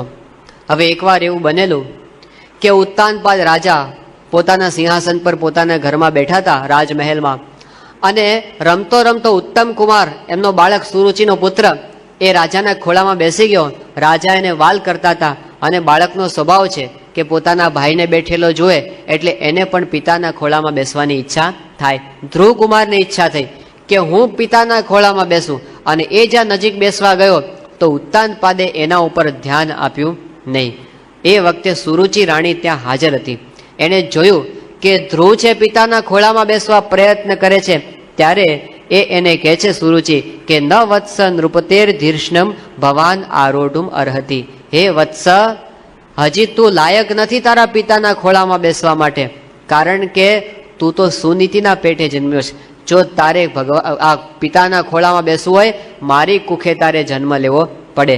અને કુત્સિત શબ્દોની અંદર એનું અપમાન કર્યું. બાળકની ઉંમર નાની છે, 5 જ વર્ષની છે, પણ છતાંય અપમાન તો બધાને લાગે ને. અને ધ્રુવને હાડોહાડ દુઃખ લાગી ગયું. ભાગવત કહે છે કે ધ્રુવની સ્થિતિ કેવી થઈ ગઈ, તો જેમ દંડો મારવાથી સાપ છંછેડાઈ જાય અને ફૂફાડા મારવા માંડે એવી પરિસ્થિતિની અંદર ધ્રુવ આવી ગયો. અને પછી તો એને એમ કે મારા પિતા તો કંઈક મારો પક્ષ લેશે. એણે પિતાની સામે જોયું પણ પિતાએ પણ એનો પક્ષ રાખ્યો નહીં. ત્યારે ધ્રુવને થયું કે હવે મારું કોઈ નથી. એ માતા પાસે દોડતો દોડતો પહોંચી ગયો અને એના હોઠ ધ્રુજતા હતા. એ પોતે હાંફતો હતો, એ ડુસકા ભરતો હતો. માતા પાસે જઈને ધ્રુસકે ધ્રુસકે રડવા માંડ્યો. ત્યારે એની માતે પૂછ્યું, બેટા તને શું થયું છે? તને કોઈ કંઈ માર્યું? કેમ આટલો બધો રડે છે? ત્યારે ધ્રુવે વાત કરી કે હું પિતાજીના ખોળામાં બેસવા ગયો અને મારી આ સાવકી માતા એણે મારે એવું અપમાન કર્યું. ત્યારે સુનીતિ પણ બહુ દુઃખી થઈ ગઈ. એના અંતરની અંદર પારાવાર દુઃખ થયું કે મારા પુત્રનો આટલો બધો તિરસ્કાર. પછી એમણે ધ્રુવને વાત કરી કે બેટા તને દુઃખ થાય એ તો સ્વાભાવિક છે, પણ મારી વાત સાંભળ. તારી સાવકી માએ વાત કરી એ કાંઈ ખોટી વાત નથી, કારણ કે તારા પિતા છે એ મને રાણી તો નથી માનતા, પણ મને દાસી તરીકે પણ જોવા માટે એ તૈયાર નથી. અને તારો વાંક શું કે તે મારી કુખે જન્મ લીધો એ તારો ગુનો, એટલે હવે તારે આ સહન કરવાનું છે. માટે બેટા તું કાંઈ મનમાં લાવીશ નહીં. અને પછી એક અદ્ભુત શિખામણ એ પોતાના પુત્રને આપે છે કે બેટા મા અમંગલમ તાત પરેશુ મનસ્થાહા. હે બેટા કોઈનું ખરાબ આપણે ઈચ્છવું નહીં. ભલે એ તારું અપમાન કરે, આપણે એનું સારું ઈચ્છવું. તું કોઈનું ખરાબ ઈચ્છીશ નહીં. આ ભારતીય માતા છે. ભારતની માતા પુત્રને આવું શીખવાડે કે બેટા આપણું કોઈક ખરાબ કરે ને એનું પણ સારું કરવાનો વિચાર કરજે. એનું ખરાબ કરાય એવો વિચાર તું કરતો નહીં. બાકી અત્યારે જો શાકભાજી લેવા દીકરો ગયો હોય અને જો 2 રીંગણા એમને વધારે લઈ આવે થેલી, શાબાશ આવે બેટા સારું કામ કર્યું તે આજે તને ધન્યવાદ છે. પણ એ ધ્રુવની માતા હતી અને એટલે એણે કીધું કે બેટા આ તે તારે એનું ખરાબ ઈચ્છવું નહીં. તો પછી એની માતા કહે છે કે બેટા તારે વેર ના રાખવું, પણ જો તારે ખરેખર આગળ વધવું હોય તો હવે ભગવાનની આરાધના કર. એને કહે છે કે તારે બીજું કાંઈ કરવાનું નથી, ભગવાનની આરાધના કર. કારણ કે નાન્યમ તતઃ પદ્મ પલાશ લોચનાથ દુઃખ છિદમ તે મૃગયામી કંચન. એના સિવાય તારું દુઃખ કોઈ છેદે એમ નથી, માટે તું બીજાને કંઈ કરતો નહીં. પ્રમુખ સાંઈ મહારાજની આ જ ભાવના છે ને કે દુઃખ આવે તો ભગવાનની પ્રાર્થના કરવી. અક્ષરધામની અંદર એટેક થયો આતંકવાદીઓનો, અને આતંકવાદીઓના એ વખતે પરિસ્થિતિ એવી નાજુક બની ગઈ હતી કે સ્વામીશ્રી જો પોતે એક વિધાન એવું કરે તો આખું ગુજરાત ભડકે બળે એવી પરિસ્થિતિ હતી.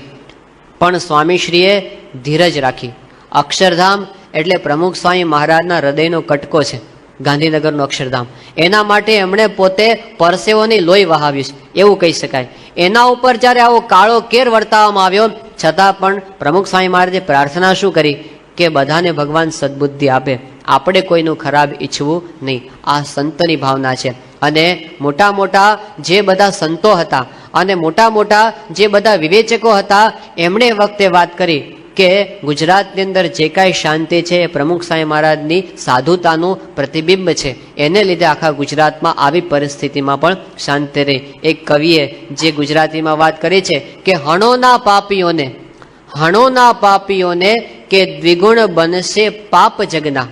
હણોના પાપીઓને દ્વિગુણ બનશે પાપ જગના. લડો પાપો સામે અડગ મનના ગુપ્ત બળથી. લડો પાપો સામે અડગ મનના ગુપ્ત બળથી. સાધુતાના બળથી, સજ્જનતાના બળથી, ભગવાનના બળથી તમે લડશો તો આપણે વિજયી બનશું. બાકી વેરનો કોઈ દિવસ વેરથી શમન થતું નથી. તો વધતું જ જવાનું, કારણ કે વેરની વૃત્તિ ક્યાં પડી છે? માણસની અંદર, મનમાં પડેલી. આપણને એમ કે આ બધી મિસાઇલો બની ગઈ ને, આ મિસાઇલો કાઢી નાખો એટલે શાંતિ થઈ જશે. પછી મિસાઇલો કાઢી નાખશો તો બધા તોપ ગોળાથી લડશે, અને તોપો લઈ લેશો તો બંદૂકોથી લડશે, અને બંદૂકો લઈ લેશો તો તલવારોથી લડશે, તલવારો લઈ લેશો તો માણસ ભાલાથી લડશે, ભાલા લઈ લેશો તો લાકડીઓથી લડશે, લાકડીઓ લઈ લેશો તો બથ્થા લડશે, અને હાથ કાપી નાખશો તો માથા અફળાવીને લડશે.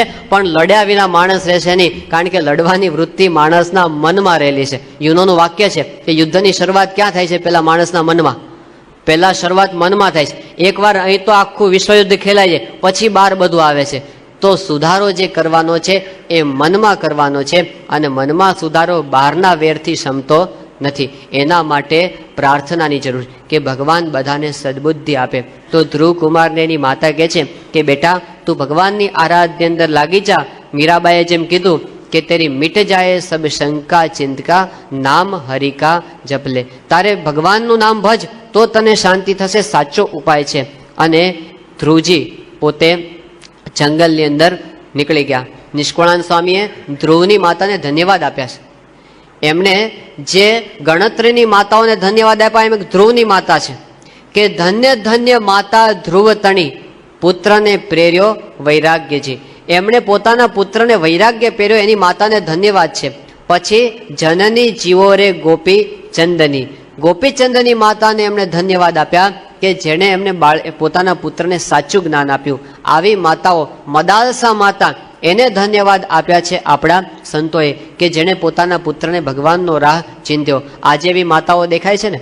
આજે પ્રમુખ સાંઈ મહારાજની સેનાની અંદર જે બધા 700 સાધુઓ છે તો એમાં કેટલા બધા પુત્રો એવા છે, એકના એક છે, એના માતાના એકના એક સંતાન, અને છતાં એની માતાઓ એને આમ ચાંદલો કરી અને હાથમાં નાળેર આપીને વિદા આપે કે જા બેટા ભગવાનની સેવામાં અને સમાજની સેવામાં જાય છે તો તું મારી સેવા કરીશ એના કરતાં ત્યાં સેવા કરીશ તો એમાં મને વધારે શાંતિ થશે. એવી રીતે વિદાય આપે છે. ઘણા બધા સંતો એવા છે કે જેને જન્મથી એને સાધુ થવા માટે પ્રેરણા એની માતાઓએ આપી છે.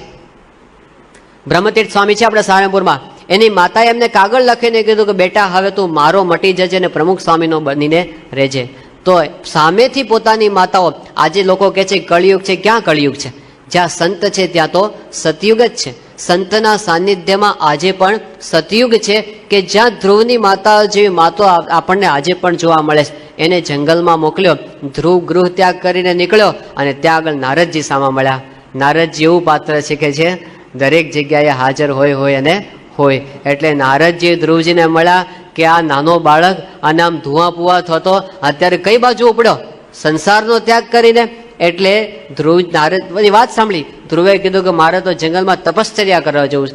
એટલે નારદજીએ કીધું કે બેટા તું તો બાળક છે, તું તો હજી બાળક છે અને બાળકને કઈ માન અપમાન જેવું જાજુ હોય નહીં. આ તો પિતા એકવાર બોલી ગયા, માં બોલી ગઈ તો બોલી ગઈ, આવું કઈ તારે મનમાં લેવાય નહીં. તું તો હજી 5 વર્ષનો છે, આ નાનું તારું સુકુમાર શરીર છે અને તું જે વાત કરે છે કે મારે ભગવાનને પ્રસન્ન કરવા, એ માર્ગ તો મોટા મોટા યોગીઓને પણ દુર્લભ છે. તું પાછો વળી જા, આ તારું કામ નથી. તું રાજ પરિવારમાં ઉછર્યો છે, જંગલમાં તારાથી રહી શકાશે નહીં. ત્યાં તો દુઃખ આવશે, ત્યાં તો વરસાદ આવશે, ટાઢ પડશે, તડકો પડશે, પશુ પક્ષીઓ આવશે, બધા જંગલી, એમાં તું જીવી શકીશ નહીં. આવી બધી વાત જ્યારે એમને કરી ત્યારે ધ્રુવજીએ કીધું કે સુખ અને દુઃખથી વિચલિત થનારો હું નથી. તમે મને ગમે એટલી બીક બતાવશો પણ એનાથી કાંઈ હું પાછો પડો એમ નથી. મારી સાવકી માં, એણે મને જે વચન માર્યા છે ને એ મારા હૃદયની આર પાર નીકળી ગયા છે. હવે તો હું એ સિદ્ધ કરીને જ બતાવીશ. મારે ત્રિલોકીની અંદર એવું ઊંચું સ્થાન પ્રાપ્ત કરવું છે કે મારા વડવાઓએ હજી સુધીમાં કોઈએ પ્રાપ્ત ન કર્યું હોય એવું મારે. તમે મને ઉપાય બતાવો, હું કરવા માટે તૈયાર છું, તમે મને ઉપાય બતાવો. એટલે નારદજીએ જોયું કે આની દ્રઢતા બહુ છે અને જો હોય હિંમત રે નરને ઉર માહી ભારી, દ્રઢતા જોઈને રે એની મદદ કરે મોરારી. ભગવાન મદદ ક્યારે? એની દ્રઢતા જોઈને કરે. એટલે નારદજીએ કીધું કે બેટા તું હવે જો તારી દ્રઢતા છે તો કાલિંદી નદીના તટ પર મધુવનની અંદર તું જજે, ત્યાં જઈને પવિત્ર સ્થાનમાં તું તપશ્ચર્યા કરજે. અને એમને શીખવાડ્યું કે તારે ત્યાં જઈ અને ઓમ નમો ભગવતે વાસુદેવાય એ મંત્રનો તારે જપ કરવો. અને પછી એને કીધું કે ત્યાં આગળ તારે શું કરવું? તો દિવસમાં 3 વાર તારે સ્નાન કરવું અને પછી તારે પ્રાણાયામ કરવા અને ભગવાનનું ધ્યાન કરવું. પછી એને કહે છે કે તારે ભગવાનની પ્રતિમાનું પૂજન કરવું. કેવી રીતે કરવું? તો જંગલની અંદર બીજા તો કાંઈ તને સાધનો ન મળે પણ જળ મળે, પુષ્પ મળે, કંદમૂળ મળે, ફળ મળે, આ બધાથી તારે ભગવાનની પ્રતિમાનું પૂજન કરવું. ભગવાનની પ્રતિમા શિલાની તને પ્રાપ્ત થાય તો એ પ્રતિમાનું પૂજન કરવું. અને જો એ ન મળે તો પૃથ્વી, જળ, તેજ, વાયુ અને આકાશ, આ પંચભૂત છે, ભગવાનનું સ્વરૂપ છે, ભગવાનનું શરીર છે, એટલે એનું તારે પૂજન કરવું. એમ કરીને નારદજીએ મૂર્તિ પૂજાનો ઉપદેશ આપ્યો. આપણા પુરાણોની અંદર આ ભાગવતની અંદર મૂર્તિ પૂજાનો સ્પષ્ટ ઉલ્લેખ આ ધ્રુવજીના આખ્યાનની અંદર આપણને જોવા મળે છે. આ આપણી ભારતીય સંસ્કૃતિ છે. હજારો વર્ષોથી આપણી ભગવાન પ્રતિમામાં બિરાજમાન છે અને આપણી સેવાને અંગીકાર કરે છે એવી આપણી શ્રદ્ધા છે. ભારતના 35,70,000 મંદિરો, એની અંદર દરરોજ આ ભગવાનની પ્રતિમામાં આપણે ભગવાનને નિહાળીએ છીએ. લાખો ભક્તોની એની અંદર શ્રદ્ધા છે. આ મૂર્તિ પૂજાની અંદર એ કોઈ ભારતની શ્રદ્ધાને ડગાવી શકે એમ નથી. 1995ના ઓગસ્ટ મહિનાની અંદર, ઓક્ટોબર મહિનાની અંદર ભારતની અંદર અને વિદેશમાં બધે એક પ્રસંગ બહુ પ્રસિદ્ધ થયો હતો. અને આખી દુનિયાના લગભગ બધા જ છાપાઓ, લગભગ બધા જ મેગેઝિનો, બધા જ ટેલિવિઝન સમાચાર અને બધા જ મીડિયાની અંદર એક સમાચાર બધે બહુ ચમક્યા હતા. શું કે ગણપતિ બાપા દૂધ પીવે છે. બધે બહુ ચક્યું હતું.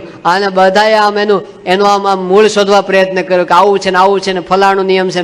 કોઈ નિયમ ત્યાં કામ લાગ્યો નહીં. શ્રદ્ધા અને ભગવાન ખરેખર બતાવ્યું. હવે પછી સ્વામીશ્રી એ વખતે આફ્રિકાની અંદર હતા અને એક યુવાને સ્વામીને ફોન કર્યો કે સ્વામી આ બધા વાત કરે છે તો મારે શું સમજવું? આ ગણપતિજી દૂધ પીવે છે. સ્વામી કે ભગવાન તો પ્રતિમામાં રહી અને કાયમ સેવા અંગીકાર કરે છે. આ તો કોક વખત આપણી શ્રદ્ધા ઓછી થઈ હોય તો પાછી પ્રસ્થાપિત કરવા માટે આવા પ્રસંગો ભગવાન ઊભા કરે અને આપણી શ્રદ્ધા પછી પુનર્જીવિત થઈ જાય કે આપણી ભગવાન મૂર્તિ મારી અને આપણી સેવાને અંગીકાર કરે છે. એ આપણી પરંપરા છે. મીરાબાઈ ભગવાનની પ્રતિમામાં કેટલી શ્રદ્ધા અને કેટલો એની અંદર એમને સ્નેહ. મેરે તો ગિરધર ગોપાલ દુસરાનો કઈ, એ પ્રતિમામાં એને સાક્ષાત ભગવાન દેખાતા હતા. અને અંતકાળે દ્વારિકાધીશની મૂર્તિમાં મીરાબાઈ આખે ને આખા સમાઈ ગયા. આ ઇતિહાસ છે. નામદેવ સંત થઈ ગયા મહારાષ્ટ્રના, અને એ સંત સાથે વિઠોબાની મૂર્તિ વાતો કરતી, એની સાથે રમતી. આ ઇતિહાસ છે. આપણા ગોપાળાનંદ સ્વામી નાના હતા જ્યારે, અને ટોડલા ગામ ઉત્તર ગુજરાતનું, તો બાજુની અંદર જે પેલું શ્રીનાથજીનું મંદિર, અરે ત્યાંનું શામળાજીનું મંદિર, અને ત્યાંથી ભગવાનની પ્રતિમા એ છેક ટોડલા સુધી એની સાથે રમવા જાય. એક વખત એવો પ્રસંગ બની ગયો કે પેલા પૂજારીએ દરવાજા વહેલા ઉગાડ્યા એટલે ભગવાનને દોડવું પડ્યું. દોડતા દોડતા પગનું ઝાંઝર છે એના ઘરમાં પડી ગયું અને પૂજારીએ દરવાજા ખોલ્યા અને ઝાંઝર મળ્યું નહીં. એટલે શામળાજી મંદિરના ટ્રસ્ટીઓને એમણે વાત કરી કે આ ઝાંઝર મળતું નથી. એટલે બધાને પૂજારીની ઉપર શંકા ગઈ કે પૂજારીએ ચોરી લીધું છે અને પોતે કોકના ઉપર આરોપ નાખવા માંગે છે. એટલે બધા એના ઉપર બધા દંડ કરવા માટે તૈયાર થયા. ત્યારે શામળાજીની મૂર્તિએ પોતે ત્યાં બધાને વાત કરી આકાશવાણી દ્વારા કે મારો ભક્ત એ બાજુમાં ટોડલા ગામમાં રહે છે, ખુશાલ ભગત, અને એમને ત્યાં મારું ઝાંઝર પડ્યું છે, લાવ લઈ આવો. અને પછી એમને ત્યાં ગયા તો ફળિયાની અંદર ઝાંઝર પ્રાપ્ત થયું. તો આ તો મૂર્તિમાન ઇતિહાસ, શામળાજી મંદિરના ઇતિહાસના ચોપડામાં લખાયેલો આ પ્રસંગ આજની તારીખે આપણને મળે છે. તો ગમે તેટલા વૈજ્ઞાનિકો વાતો કરે અને ગમે તેટલા લોકો તર્કબદ્ધ કે મૂર્તિ ભગવાન હોય, આપણને આવા મૂર્તિમાન ભગવાને દર્શન કરાવેલા છે, આપણી સેવાને અંગીકાર કરી છે. શ્રીજી મહારાજ ત્યાં ગરડામાં બિરાજમાન હતા. જીવુબા પરમ ભક્ત, તે જીવુબા પોતે લાલજીની મૂર્તિની કાયમ સેવા કરે. નાના એક વખત કોઈએ જીવુબાના પિતા શ્રી એભલ ખાચરને ચડાવ્યા અને એને કીધું જીવુબાના પિતાને કે અરે એભલ ખાચરને કે તમારા ઘરમાં જુવાન દીકરીઓ અને આખો દિવસ ભજન કર્યા કરે તો તમારા જે દરબારને શોભતું નથી, અને આ તો બધા વેવલા વેડા કહેવાય, અને આ બધા ખોટા ભક્તિના નાટારંગ હવે બંધ કરાવો. એટલે એભલ ખાચરને વાત સાચી લાગી. પોતે ભાયાતોને ચડાવ્યા, ચડી ગયા અને કીધું આ તો બધું બંધ કરાવી દો.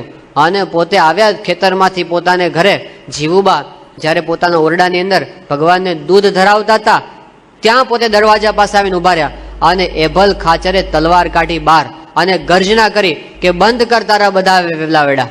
અને આ બાજુ પાછળ જોયું જીવુબાએ કે બાપુ તમે? એભલ ખાચરે કીધું હા, હવે તારા ભક્તિના નાટક લાંબા ચાલશે નહીં, બંધ કર, હવેથી આવું બધું કઈ કરવાનું નથી. એટલે જીવુબા કે પણ હું તો ભગવાનને દૂધ પીવડાવું છું, આમાં ખોટું શું છે? ત્યારે પેલા એભલ ખાચર કે જો તારો ભગવાન સાચો હોય તો પીવડાવ દૂધ મારી નજર સામે, અને હું જોઉં છું એ પીવે છે કે નહીં. જીવુબાએ ભગવાનની પ્રાર્થના કરી કે હવે લાજ રાખવી તમારા હાથમાં છે.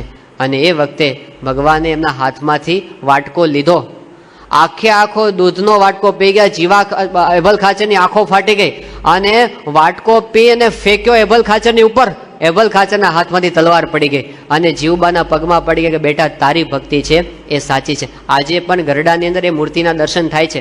સુખસિયાની અંદર એ લાલજીની મૂર્તિ આજે પણ આપણને દર્શન આપે છે. તો જ્યાં સાચી ભક્તિ છે ત્યાં ભગવાન મૂર્તિમાં રહીને આપણને આપણી સેવા અંગીકાર કરે છે. ત્યાં ભારતીયોની શ્રદ્ધા છે.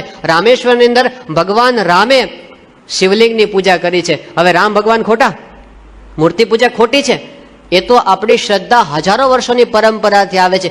ગમે તેવો આધુનિક માણસ આવે અને ગમે એવી તર્કની વાતો કરે, અહીં તો તર્કનું નહીં ભક્તિનું કામ છે.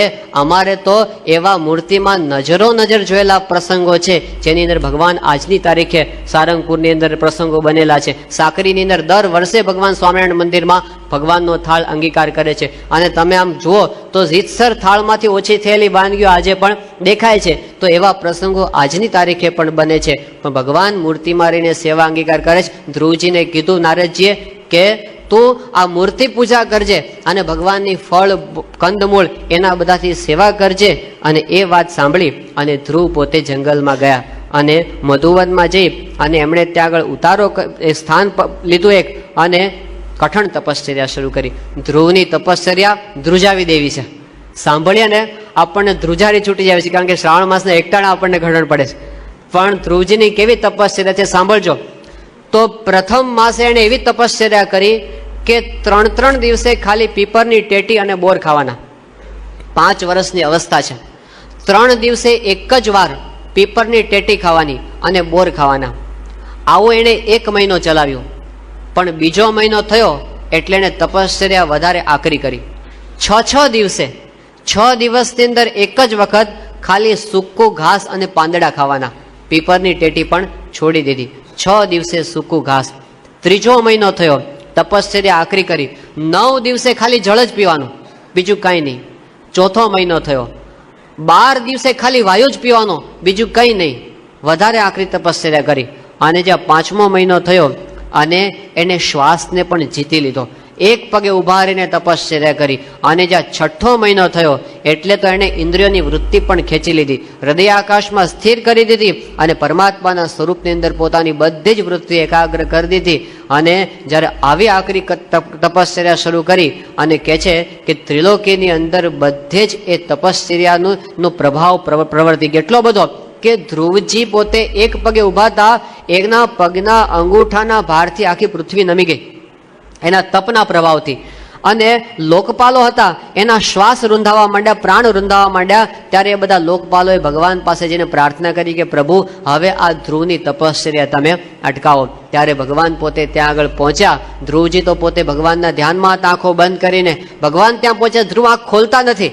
ત્યારે ભગવાને શું કર્યું કે એના અંતરમાં જે મૂર્તિ દેખાતી હતી અદ્રશ્ય કરી દીધી. એટલે અંતરમાં દેખાતી મૂર્તિ બંધ થઈ ગઈ. એટલે ધ્રુવ એકદમ વ્યાકુળ બની ગયા, કેમ દેખાતી નથી, કેમ દેખાતી નથી. અને વ્યાકુળતામાં એની આંખો ખુલી ગઈ. અને જ્યાં આંખો ખુલી તો સામે જે સ્વરૂપના પોતે હૃદયમાં ધ્યાન કરતો હતો એ જ મહામનોહર સ્વરૂપ એને ત્યાં આગળ દેખાયું. અને કેવું એ સ્વરૂપ હતું તો ભાગવત પોતે કહે છે કે ગરુડ ઉપર ભગવાન બિરાજમાન હતા. મેઘ જેવો એ ભગવાનનો શ્યામ વર્ણ હતો. પીળું પિતાંબર ધારણ કર્યું હતું અને કેડ ઉપર કંદોરો ધારણ કર્યો હતો. અંગ પ્રત્યેકની અંદર કિરીટ, કુંડળ, કેયુર એ બધા ધારણ કર્યા હતા. કંઠની અંદર કૌસ્તુભ મણિ ધારણ કરેલો અને વનમાળા ધારણ કરેલી હતી. આવા સુંદર દર્શન કરતા કરતા પોતે ધ્રુવજીએ સ્વરૂપમાં લીન થઈ ગયા. ભગવાન પોતે મંદ મંદ મધુર સ્મિત કરતા હતા અને અનુરાગવાળી દ્રષ્ટિથી એના સામે જોતા હતા. ત્યારે ધ્રુવ પોતે હાથ જોડીને ગદગદ થઈ ગયા. શાંતિ શાંતિ એના અંતરમાં થઈ ગઈ. એનો કંઠ રૂંધાઈ ગયો. ધ્રુવ પોતે કંઈ બોલી શકતા નથી ભગવાનની સામે એ વખતે. અને એમને પ્રાર્થના કરવાની ઈચ્છા થાય છે. પણ ધ્રુવ તો કેટલા નાના હતા, 5 વર્ષનો બાળક. એ કંઈ ભણેલા નહોતા એટલે પ્રાર્થનાના શબ્દો સૂચતા નથી. આમ ભાવના બહુ જાગે છે કે હું કંઈક પ્રાર્થના કરું પણ શબ્દો અંદરથી નીકળતા નથી. ત્યારે ભગવાન પોતે પોતાના હાથમાં જે શંખ હતો એ ધ્રુવના ગાલ ઉપર અડાડે છે અને ધ્રુવને અંતરથી જ્ઞાન થઈ જાય છે. બધું વેદોનું સ્તુતિઓ અંતરથી સ્ફુરવા માંડે છે. અને એ વખતે ધ્રુવ પોતે ગાય છે કે યોંતઃ પ્રવિશ્ય મમ વાચમિમામ પ્રસુપ્તામ સંજીવયત્યખિલ શક્તિધરસ્વધામ્ના અન્યાંશ હસ્તચરણ શ્રવણત્વગાદીન પ્રાણાન નમો ભગવતે પુરુષાય તુભ્યમ. એ કહે છે કે જેણે મારી વાણીને પ્રકાશિત કરી છે, જેણે મારા નેત્રને પ્રકાશિત કર્યા છે, જેણે મારા મનને પ્રકાશિત કર્યું છે, મારા તમામ ઇન્દ્રિયો અંતઃકરણને પ્રકાશિત કર્યા છે, એવા ભગવાનને હું પ્રણામ કરું છું. ત્યારે ભગવાન પણ પ્રસન્ન થયા અને ધ્રુવને કીધું, બેટા માગી લે, તારી શું ઈચ્છા છે મહેચ્છા? ત્યારે ધ્રુવની ઈચ્છા તો શું હતી કે ત્રિભુવનની અંદર અવિચળ સ્થાન પ્રાપ્ત કરું. ભગવાને પ્રસન્ન થઈને આશીર્વાદ આપ્યા કે જા, હજી સુધી કોઈને પ્રાપ્ત ન થયું હોય એવું અવિચળ પદ તને પ્રાપ્ત થશે, જે બીજા લોકો માટે પ્રાપ્ત કરવું બહુ દુર્લભ છે. પછી કહે છે કે તું આ દેહ કરીને 36,000 વર્ષ સુધી પૃથ્વી પર રાજ કરીશ. ઉત્તાનપાદ રાજા પાસેથી રાજ્ય તને પ્રાપ્ત થશે. અને તારો ભાઈ ઉત્તમ છે, એ વનની અંદર શિકાર કરવા માટે જશે, ત્યાં આગળ એનું મૃત્યુ થશે. અને પછી એની માતા જે સુરુચિ છે એ પુત્રના વિયોગની અંદર પાગલ થઈ અને જંગલમાં એની પાછળ દોડશે અને ત્યાં દાવાનળની અંદર બળી અને સુરુચિનું પણ મૃત્યુ થશે. અને તું અજેય બનીને આખી પૃથ્વી પર રાજ્ય કરીશ. તારી ઇન્દ્રિયોનું તેજ પણ ક્ષીણ નહીં થાય અને તું સદાય યુવાની ભોગવીશ. અને જ્યારે તારું મૃત્યુ થશે ત્યારે પછી તું બ્રહ્માંડમાં અવિચળ સ્થાન પ્રાપ્ત કરીશ. આવા આશીર્વાદ આપી અને ભગવાન અદ્રશ્ય થઈ ગયા. અને પછી ભાગવત કહે છે કે જ્યારે ભગવાન અદ્રશ્ય થયા ત્યારે નાતિ પ્રીત અભ્યગાત પુરમ. જ્યારે ભગવાન અદ્રશ્ય થયા અને ધ્રુવ પાછા આવે છે પોતાના ગૃહ તરફ, એ વખતે ધ્રુવજીના અંતરમાં અતિશય સંતાપ થાય છે. આ ભાગવત કહે છે. ત્યારે વિદુરજી અને મૈત્રેયનો સંવાદ ચાલતો છે ત્યારે વિદુરજી કહે છે કે આવું કેમ થયું? જે ભગવાનના દર્શન દુર્લભ છે એવા ભગવાનને ધ્રુવજીએ 6 મહિનામાં વશ કરી લીધા, ભગવાનને પ્રગટ કરી લીધા અને ભગવાને આશીર્વાદ આપ્યા અને ઈચ્છિત વર આપ્યું. પછી ધ્રુવજીના અંતરની અંદર આવો સંતાપ કેમ થયો? ત્યારે એનો જવાબ આપતા મૈત્રેય પોતે કહે છે કે માતો સપત્ન્યાહ વાગ્બાણેહિ રુધિ વિદ્ધસ્તુ તાન સ્મરન નૈચ્છન મુક્તિ પતેહ મુક્તિ તસ્માત તાપમ ઉપેયવાન. એ કહે છે કે હે વિદુર, કારણ એ છે કે ધ્રુવજીને એમ થયું કે ભગવાન મળ્યા અને છતાં પણ મારે જે માગવાનું હતું એ મેં માગ્યું નહીં. આ ભગવાન કે જે મને મુક્તિ આપી શકે મતા, મેં એમની પાસે મુક્તિ ન માગી અને ખાલી આ લોકની વસ્તુ માગી લીધી. જેમ ચક્રવર્તી રાજા પ્રસન્ન થાય અને પછી કોક એમની પાસે મુઠ્ઠીભર ડાંગરના ફોતરા માગે, એવી રીતે મેં ભગવાનની પાસે આવું વરદાન માગ્યું. એટલા માટે મારા અંતરની અંદર સંતાપ થયો. આ સંતાપ ધ્રુવજીને થયો એ સમજાવે છે કે ધ્રુવજીને જે માગવાનું હતું એ માગી શકે. અંતરમાં રાગદ્વેષ હતા, પોતાની સાવકી માતાનું વેર લેવાનો અંતરમાં હજી ડંખ હતો. હજી પોતે આ ગુરુનો સમાગમ કરીને શુદ્ધ થયા નહોતા અને એટલે તસ્માત તાપમ ઉપેયવાન. ભગવાન મળ્યા તો પણ શાંતિ થઈ નહીં. તો ભગવાન પ્રસન્ન થાય, શું માગવું અને શું ન માગવું એનો વિવેક જો આપણને ગુરુ થકી પ્રાપ્ત ન થયો હોય તો પછી આવું આવીને ઊભો રહે. તો આપણે પણ ભગવાન પાસે પ્રાર્થના કરતા શીખવાનું. નહીતર કેવું થાય, ભાગવતની અંદર 3 પ્રકારના ભક્તોની વાત આવે છે. શ્રીમદ ભાગવતની અંદર 3 પ્રકારના ઉપાસકોની વાત આવે છે. એમાં એક કા છે અસુરો. અસુરો કેવા છે કે એ લોકો તપશ્ચર્યા કરે છે અને સિદ્ધિ પ્રાપ્ત કરે છે. પછી શું કરે છે? સિદ્ધિ પ્રાપ્ત કરીને ભગવાનના દુશ્મન થાય છે, એની જ સામા પડે છે. આ એક પ્રકારના ઉપાસકો છે. બીજા છે દેવતાઓ. દેવતાઓ કેવા છે કે પોતે સિઝનલ ભક્તિ કરે છે. જ્યારે કંઈ પ્રોબ્લેમ આવે ને ત્યારે ભગવાન પાસે દોડતા દોડતા પહોંચી જાય અને જ્યારે પછી પૂરું થાય એટલે પછી ભગવાનને ભૂલી અને એની અપ્સરાઓ ને એનું સુરાપાન એ અલમસ્ત થાય, પછી ભગવાનને યાદ રાખતા નથી. એ સિઝનલ ભક્તિ. પરીક્ષાની સિઝન આવે અને મંદિરમાં ગીરદી વધે છે. જોઈએ છે આપણે, ચૂંટણી આવે, ઇલેક્શન, અને પ્રમુખ સ્વામી મહારાજ પાસે ગીરદી વધે છે બધા આશીર્વાદ લેવા આવનારની. તો એ શું છે? સિઝનલ ભક્તિ છે બધી. આપણે સંતો વાત કરે છે કે ભગવાનનો ઉપયોગ કેવો કરીએ છીએ? સ્પેરવ્હીલ. સ્પેરવ્હીલ કેવો હોય? એ બધું પાછળ હોય સ્કૂટરમાં, એને કંઈ આગળ લાવવાનું. ક્યારે આગળ લાવે? જ્યારે પંચર પડે ને ત્યારે એનો ઉપયોગ થાય, પણ પછી પાછળનું પાછળ. એવી રીતે ભગવાનનો પંચર પડે ત્યારે આપણે ઉપયોગ કરવાનો, પછી તો પછી ભૂલી જવાનું પાછું. તો એવી રીતે સિઝનલ ભક્તિ દેવતાઓ કરે છે. આ બીજા પ્રકારના સકામ ભક્તો છે. અને ત્રીજા પ્રકારના ભક્તો ભાગવત કે છે કયા છે? અંબરીશ રાજા જેવા ભક્તો. 9મ સ્કંદમાં અંબરીશની કથા આવે છે કે એવા સંત, એવા ભક્ત છે કે જેને ભગવાન સિવાય કાંઈ ઈચ્છા નથી. કેટલી બધી કે ભગવાન સિવાય ચતુર્ધા મુક્તિની પણ ઈચ્છા નથી. મત સેવયા પ્રતિતમ ચ સાલોક્યાદિ ચતુસ્તયમ નેચ્છંતી સેવયા પૂર્ણા કુતોન્યત કાલ વિપ્લુતમ. એ તો ચતુર્ધા મુક્તિને પણ ભગવાનની મૂર્તિ વિના ઈચ્છતા નથી, તો પછી આ લોકના બીજા સુખની ઈચ્છા તો ક્યાંથી રાખે? એવા નિષ્કામ ભક્તો છે એ ભગવાન કહે છે કે મારું હૃદય છે. આવા સંત એ ભગવાનનું હૃદય છે. આપણે એની અંદર સ્થાન પ્રાપ્ત કરવાનું છે. નિષ્કામ ભક્ત, ભક્તની રીત તો કેવી છે? સર્વસ્વ સમર્પણ કરી દે. નહીતર માગતા આપણને ના આવડે અને આવું બધું આપણે માગી બેસીએ તો એની અંદર અંતે આપણને જ દુઃખ. એક બ્રાહ્મણને જેમ કીધું કે તો કંઈક માગી લે, ભગવાન રાજી થયા. શું માગ્યું એને? કે હું હાથી ઉપર બેસા બેસા ભિક્ષા માગું. ભિક્ષા માગવાનું તો ઊભું જ રહ્યું પાછું, પણ એને એમ કે હાથી ઉપર. સારામાં સારું પ્રોફેશન એના માટે હતું ભિક્ષા માગવી, પણ કે આપણે જ્યાં સ્ટેટસ સાથે ભિક્ષા માગીએ, પણ એ તો એને મટ્યું નહીં. તો જ્યારે માગતા ન આવડે ત્યારે આપણે લૌકિક વાસનાઓ સાથે ભગવાનની પાસે માગતા હોઈએ છીએ. તો શ્રીજી મહારાજ એક અદ્ભુત વાત પ્રથમના 70મા વચનામૃતની અંદર કરી છે કે આપણે જે કંઈ સત્સંગ કરીએ છીએ, ભક્તિ કરીએ છીએ, દાન કરીએ છીએ, એ કેવી ઈચ્છાથી કરવું? મહારાજ કહે છે કે એવી ઈચ્છાથી ન કરવું કે મારે દીકરો નથી તો દીકરો થાય, કે મારે ધન નથી તો મને ધન મળે, કે મને શરીરમાં રોગ છે તો હું સાજો થાવ. આવી ઈચ્છાથી સત્સંગ કે ભક્તિ કરવા નહીં. અને આવી ઈચ્છાથી જો આપણે કરીએ તો આપણા નિશ્ચયની અંદર જરૂર વિઘ્ન આવે. ભગવાન કૃપાળુ છે. હવે આપણી ઈચ્છા પૂરી કરે અને ક્યારેક ન પણ કરે, પણ માગતા ના આવડે તો આપણે કેવી થાપ ખાય છે. 1974માં પ્રમુખ સાહેબ મહારાજ લંડન ગયા હતા અને એ વખતે ત્યાં અમાસનો દિવસ આવ્યો અને સોમવાર હતી. તો સોમવતી અમાસનો બહુ મહિમા. કોકે કીધું સ્વામીને, હરિભક્તે, કે સ્વામી સોમવતી અમાસને દિવસે સમુદ્ર સ્નાનનો બહુ મહિમા છે. તો આપણે ઠાકોરજી સાથે અને સંતો હરિભક્તોએ આપણે સોમવતી અમાસ સમુદ્ર સ્નાન કરીએ. સ્વામી કહે કે સારું, તમે આયોજન કરો, પણ આપણી મર્યાદા જળવાય એ જોજો તમે. હવે ત્યાં તો બધા બીચ કેવા હોય, બધા ખુલ્લા ફરતા હોય બધા, એમાં કંઈ મર્યાદા સચવાય એવું હોય નહીં. એટલે બહુ તપાસ કરી પણ એવો કોઈ જાહેર બીચમાં તો કંઈ પત્તો લાગે નહોતો. પણ એક ભાઈનો પ્રાઇવેટ બીચ હતો, એનો પોતાનો, જ્યાં બીજા બહારના માણસો કોઈ ના આવે. એ ફ્રેન્ચના પોતે રાજ પરિવારના માણસ હતા. એનું નામ હતું લોર્ડ મોન્ટેગ્યુ.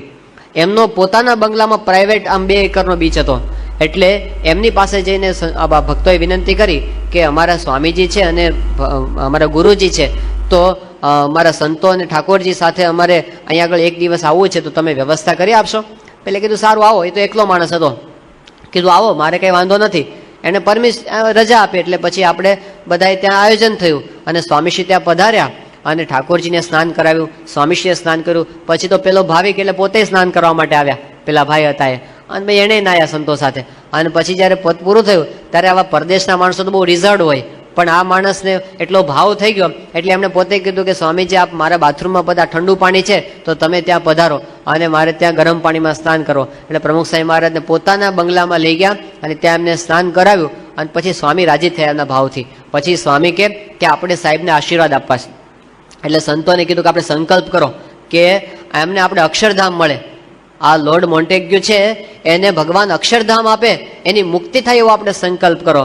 એટલે સંતો એમને કીધું કે બાપાએ તમને આશીર્વાદ આપ્યા છે અને સંકલ્પ કરે છે કે તમને ભગવાન અક્ષરધામમાં બેસાડે. એટલે કે વેઇટ કે શું છે, કે શું મને આપવાના છે? કે તમને તો અક્ષરધામ આપવાના.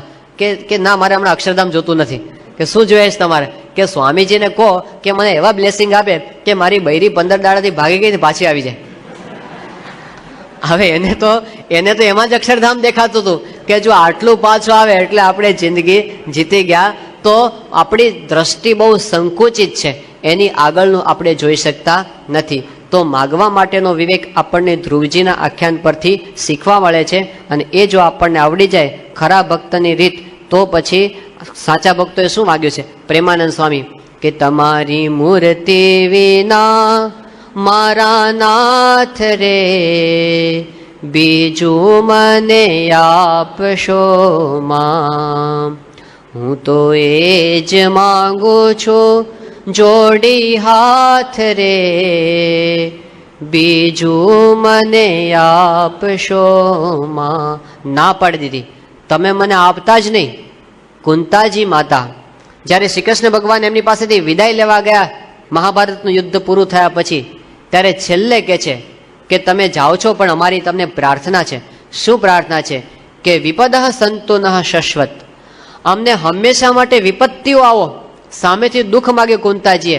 કુંતાજી દુઃખ માગ કે લીનો એહી ભક્ત કી રીતિ. તો કેમ દુઃખ માગ્યું? કે છે કે ભગવાન તમે જ્યારે બહુ સુખ આપો છો ને ત્યારે અમને યાદ આવતા નથી. દુઃખમાં સાંભળો છો, સુખમાં યાદ આવતા નથી. તમારું સ્મરણ રહે. અમે જંગલમાં ફરતા હતા અને કોઈ જાતની વ્યવસ્થા નહોતી, એ વખતે અમે તમને રોજ સંભાળતા હતા. તો એવું દુઃખ અમને નિરંતર આવો કે જેથી તમારું સ્મરણ અમને રહ્યા કરે. આવું માગવાની હિંમત છે? આ કાકરું પડી જાય આવું માગવાનું કે આપ ભાઈ દેવા દો, અમે જેમ છીએ એમ બરાબર છીએ. યોજુભાઈ શેઠ હતા ને મુંબઈમાં, તે એને ટેવ, યોગી બાપા સભામાં આવીને બેસે ને એટલે હાથ જોડીને કે વજુભાઈ શેઠ કે બાપા રાજી રહેજો. યોગી બાપાને શું કે બાપા તમે મારા પર રાજી રહેજો. એટલે યોગી બાપા એક દિવસ આમ કેફમાં હશે, વજુભાઈ શેઠે કીધું ને બાપા રાજી રહેજો. એટલે યોગી બાપા કે વજુભાઈ જો અમારો રાજીપો થાય ને તો બૈરા મરી જાય, છોકરા મરી જાય, ધંધામાં ખોટ જાય. એ કે બાપા એવો રાજીપો અમારે નથી જોતો, તમારી પાસે રાખો. આવું અમારે જોતું નથી.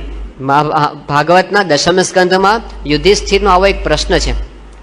એ કૃષ્ણ ભગવાનને પ્રશ્ન પૂછે છે કે પ્રભુ એક પ્રશ્ન મને થાય છે કે હું જોઉં છું જગતની અંદર વિચિત્રતા, કે શું વિચિત્રતા તમને દેખાય છે? યુધિષ્ઠિર કહે છે કે વિચિત્રતા એવી છે કે જે લોકો તમારું ભજન નથી કરતા એ લોકો બંગલાઓમાં રહે છે, એ લોકો ગાડીઓમાં ફરે છે, એની વાહવાહ થાય છે જગતની અંદર અને સુખિયા છે લોકો.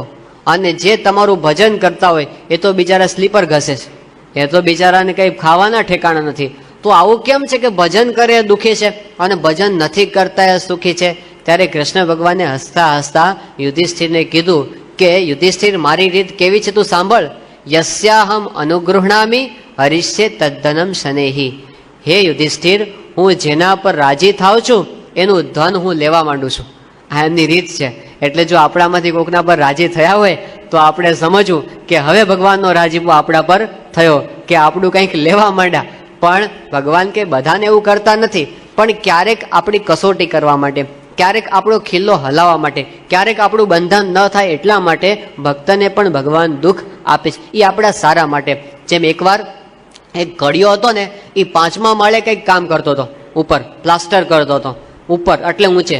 અને અચાનક કામ કરતા કરતા હાથમાં બહુ લેલું છટક્યું અને છેક નીચે પડી ગયું જમીન ઉપર. હવે જો ત્યાંથી નીચે ઉતરે પાછો અને ઉપર જાય તો બીજી 15 મિનિટ જતી રહે.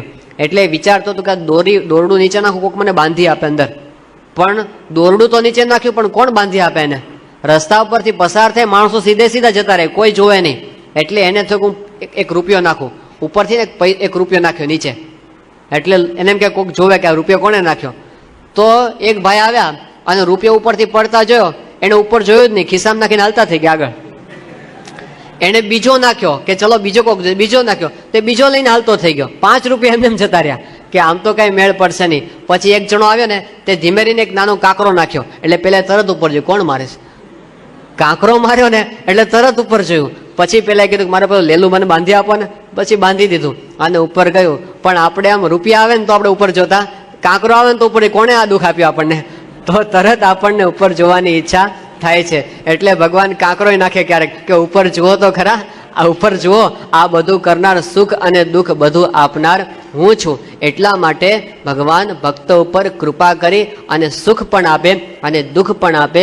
પણ શ્રીજી મહારાજે અંત્યના 13મા વચનામૃતની અદભુત વાત કરી છે, કે છે કે આપણે જ્યારે ભગવાનના ભક્ત થયા અને તન મન ધન ભગવાનને અર્પણ કર્યું ત્યારે ભગવાનની ઈચ્છા એ જ આપણું પ્રારબ્ધ છે. માટે ભગવાન જો સુખ આપે, જો ભગવાન આપણને હાથીએ બેસાડે તો હાથીએ બેસીને પણ રાજી રહેવું, અને ગધેડે બેસાડે તો ગધેડે બેસીને પણ રાજી રહેવું કઠણ છે. બાકી ભોગવવું તો પડશે જ, કારણ કે ગધેડે ભગવાન બેસાડશે ક્યારેક, પણ એમાં પણ જો આપણે રાજી રહી શકીએ તો પછી આપણે ભગવાનના ભક્ત ખરા કહેવાય. તો સાચા ભક્તની રીત અહીંયા આગળ આપણને શીખવાડે છે ભાગવત, કે જેની અંદર આપણે સુખ અને દુઃખ એ બંનેની અંદર ભગવાનની ઈચ્છાથી જો આપણે આ બધું જ સહન કરતા શીખીએ તો પછી એમાં આપણી સ્થિરતા રહે.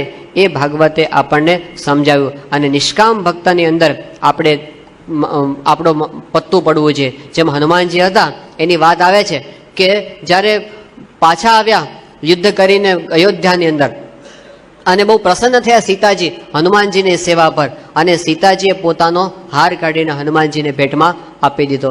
ત્યારે હનુમાનજીએ હાર લીધો, પણ પછી હાર લઈ અને પોતે આમ તોડી અને ફેંકવા માંડ્યા એનો મોતીઓ બધા. આ 9 લાખો હાર સીતાજીને થયું કે વાંદરાની જાત, આ આટલો મોંઘો હાર અને તોડીને ફેંકી દે છે બધા મોતી. ત્યારે કહે છે કે આ તમે શું કરો છો?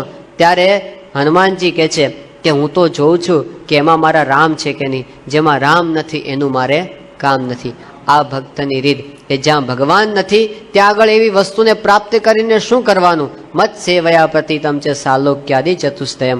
એવું પણ મારે જોતું નથી કે કદાચ મુક્તિ હોય પણ ભગવાન ન મળતા હોય તો. ઘણી વખત કેટલાક હરિભક્તોને પ્રશ્ન થતો હોય કે અમે શરૂઆતમાં આવીએ ને સત્સંગમાં ત્યારે અમે જેવા સંકલ્પો કરીએ બધા સિદ્ધ થાય, અમે પ્રાર્થના કરીને સિદ્ધિ સંભળાય, પણ 5-7 વર્ષ થયા અને પછી હવે બધું ઊંધું પડે છે. આવા કેટલાકને અનુભવ થતા હશે.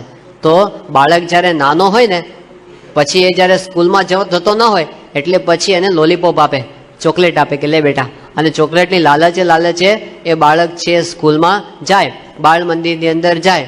પણ પછી જ્યારે મોટો થાય અને પછી કોલેજમાં આવે ત્યારે પછી કે લોલીપોપ આપવાની હોય નહીં. એમ આપણને શરૂઆતમાં લોલીપોપ ભગવાન આપે નાના હોય ને ત્યારે, પણ એની અંદર એવું સમજવાનું કે હવે આપણે મોટા થયા એટલે આપણને પાત્ર સમજ્યા. કસોટી કોની થાય? લોઢાની કસોટી ક્યારેય થતી નથી, સોનાની કસોટી થાય, એને તેજાબમાં નાખવાનું ઉકાળવામાં આવે. એમ હવે ભગવાને આપણને પાત્ર સમજ્યા અને કસોટી કરવાની શરૂઆત કરી. તો એવા સંજોગો દરેક ભક્તના જીવનની અંદર આવે, એમાં અકળાવની, મૂંઝાઈ જવુંની. નહીંતર ઘણી વખત સત્સંગમાં આને સુખ ના આવે કે આવું કેમ થાય, આપણા પ્રશ્નો ક્યારેય મટે જ નહીં, આપણી ફરિયાદો ચાલુ રહે. અને એટલે કોકે વાત કરી, જે બહુ ફરિયાદ કરે ને, જે બહુ ફરિયાદ કરે એને ભગવાન ફરી યાદ કરતા નથી. ભગવાન યાદ ન કરે, એને લાગે કે આ તો ફરિયાદ કરનારો ભક્ત છે. અને એટલે એક વખત એવું બનેલું, એમાં શું થયું, એક ભાઈને પોતાના ઘરમાંથી કબાટ બહાર કાઢવો, મોટો આમ વજનદાર હતો, તો ઉચકનાર કોઈ માણસ નહીં અને એકલો માણસ. એટલે એમ થયું કે ચલો આપણે ઘસેડતા બહાર કાઢીએ. તો કાઢતા પોતે આમ દરવાજા સુધી લઈ આવ્યા. પછી અડધો બહાર હતો ને અડધો અંદર. હાંફી ગયા હતા પછી કે હવે તો કોકની મદદ આપણે લેવી જ પડશે. જોયું કે રસ્તા પરથી કોઈ પસાર થાય છે અને એમાં એક પોલીસના જમાદાર પસાર થતા હતા, જોઈ ગયા અને કીધું કે જમાદાર સાહેબ જરા હોય ને, અમારે આ કબાટ ખસેડવાનો છે. એટલે પેલો માણસ સારો હશે કે ચલો આપણે એકલો છે મદદ કરીએ. એટલે એને કીધું કે ચલો હું બહારથી હલાવું તમે અંદરથી, અને બંને જણાએ થઈને પ્રયત્ન ચાલુ કર્યો. આ ભાઈ અંદરથી પ્રયત્ન કરે, પેલા બહારથી, અને બંનેએ મહેનત કરી. એટલું જોર કર્યું, પરસેવે રેપઝેપ થઈ ગયા, એક તસુભાર કબાટ ખસ્યો નહીં.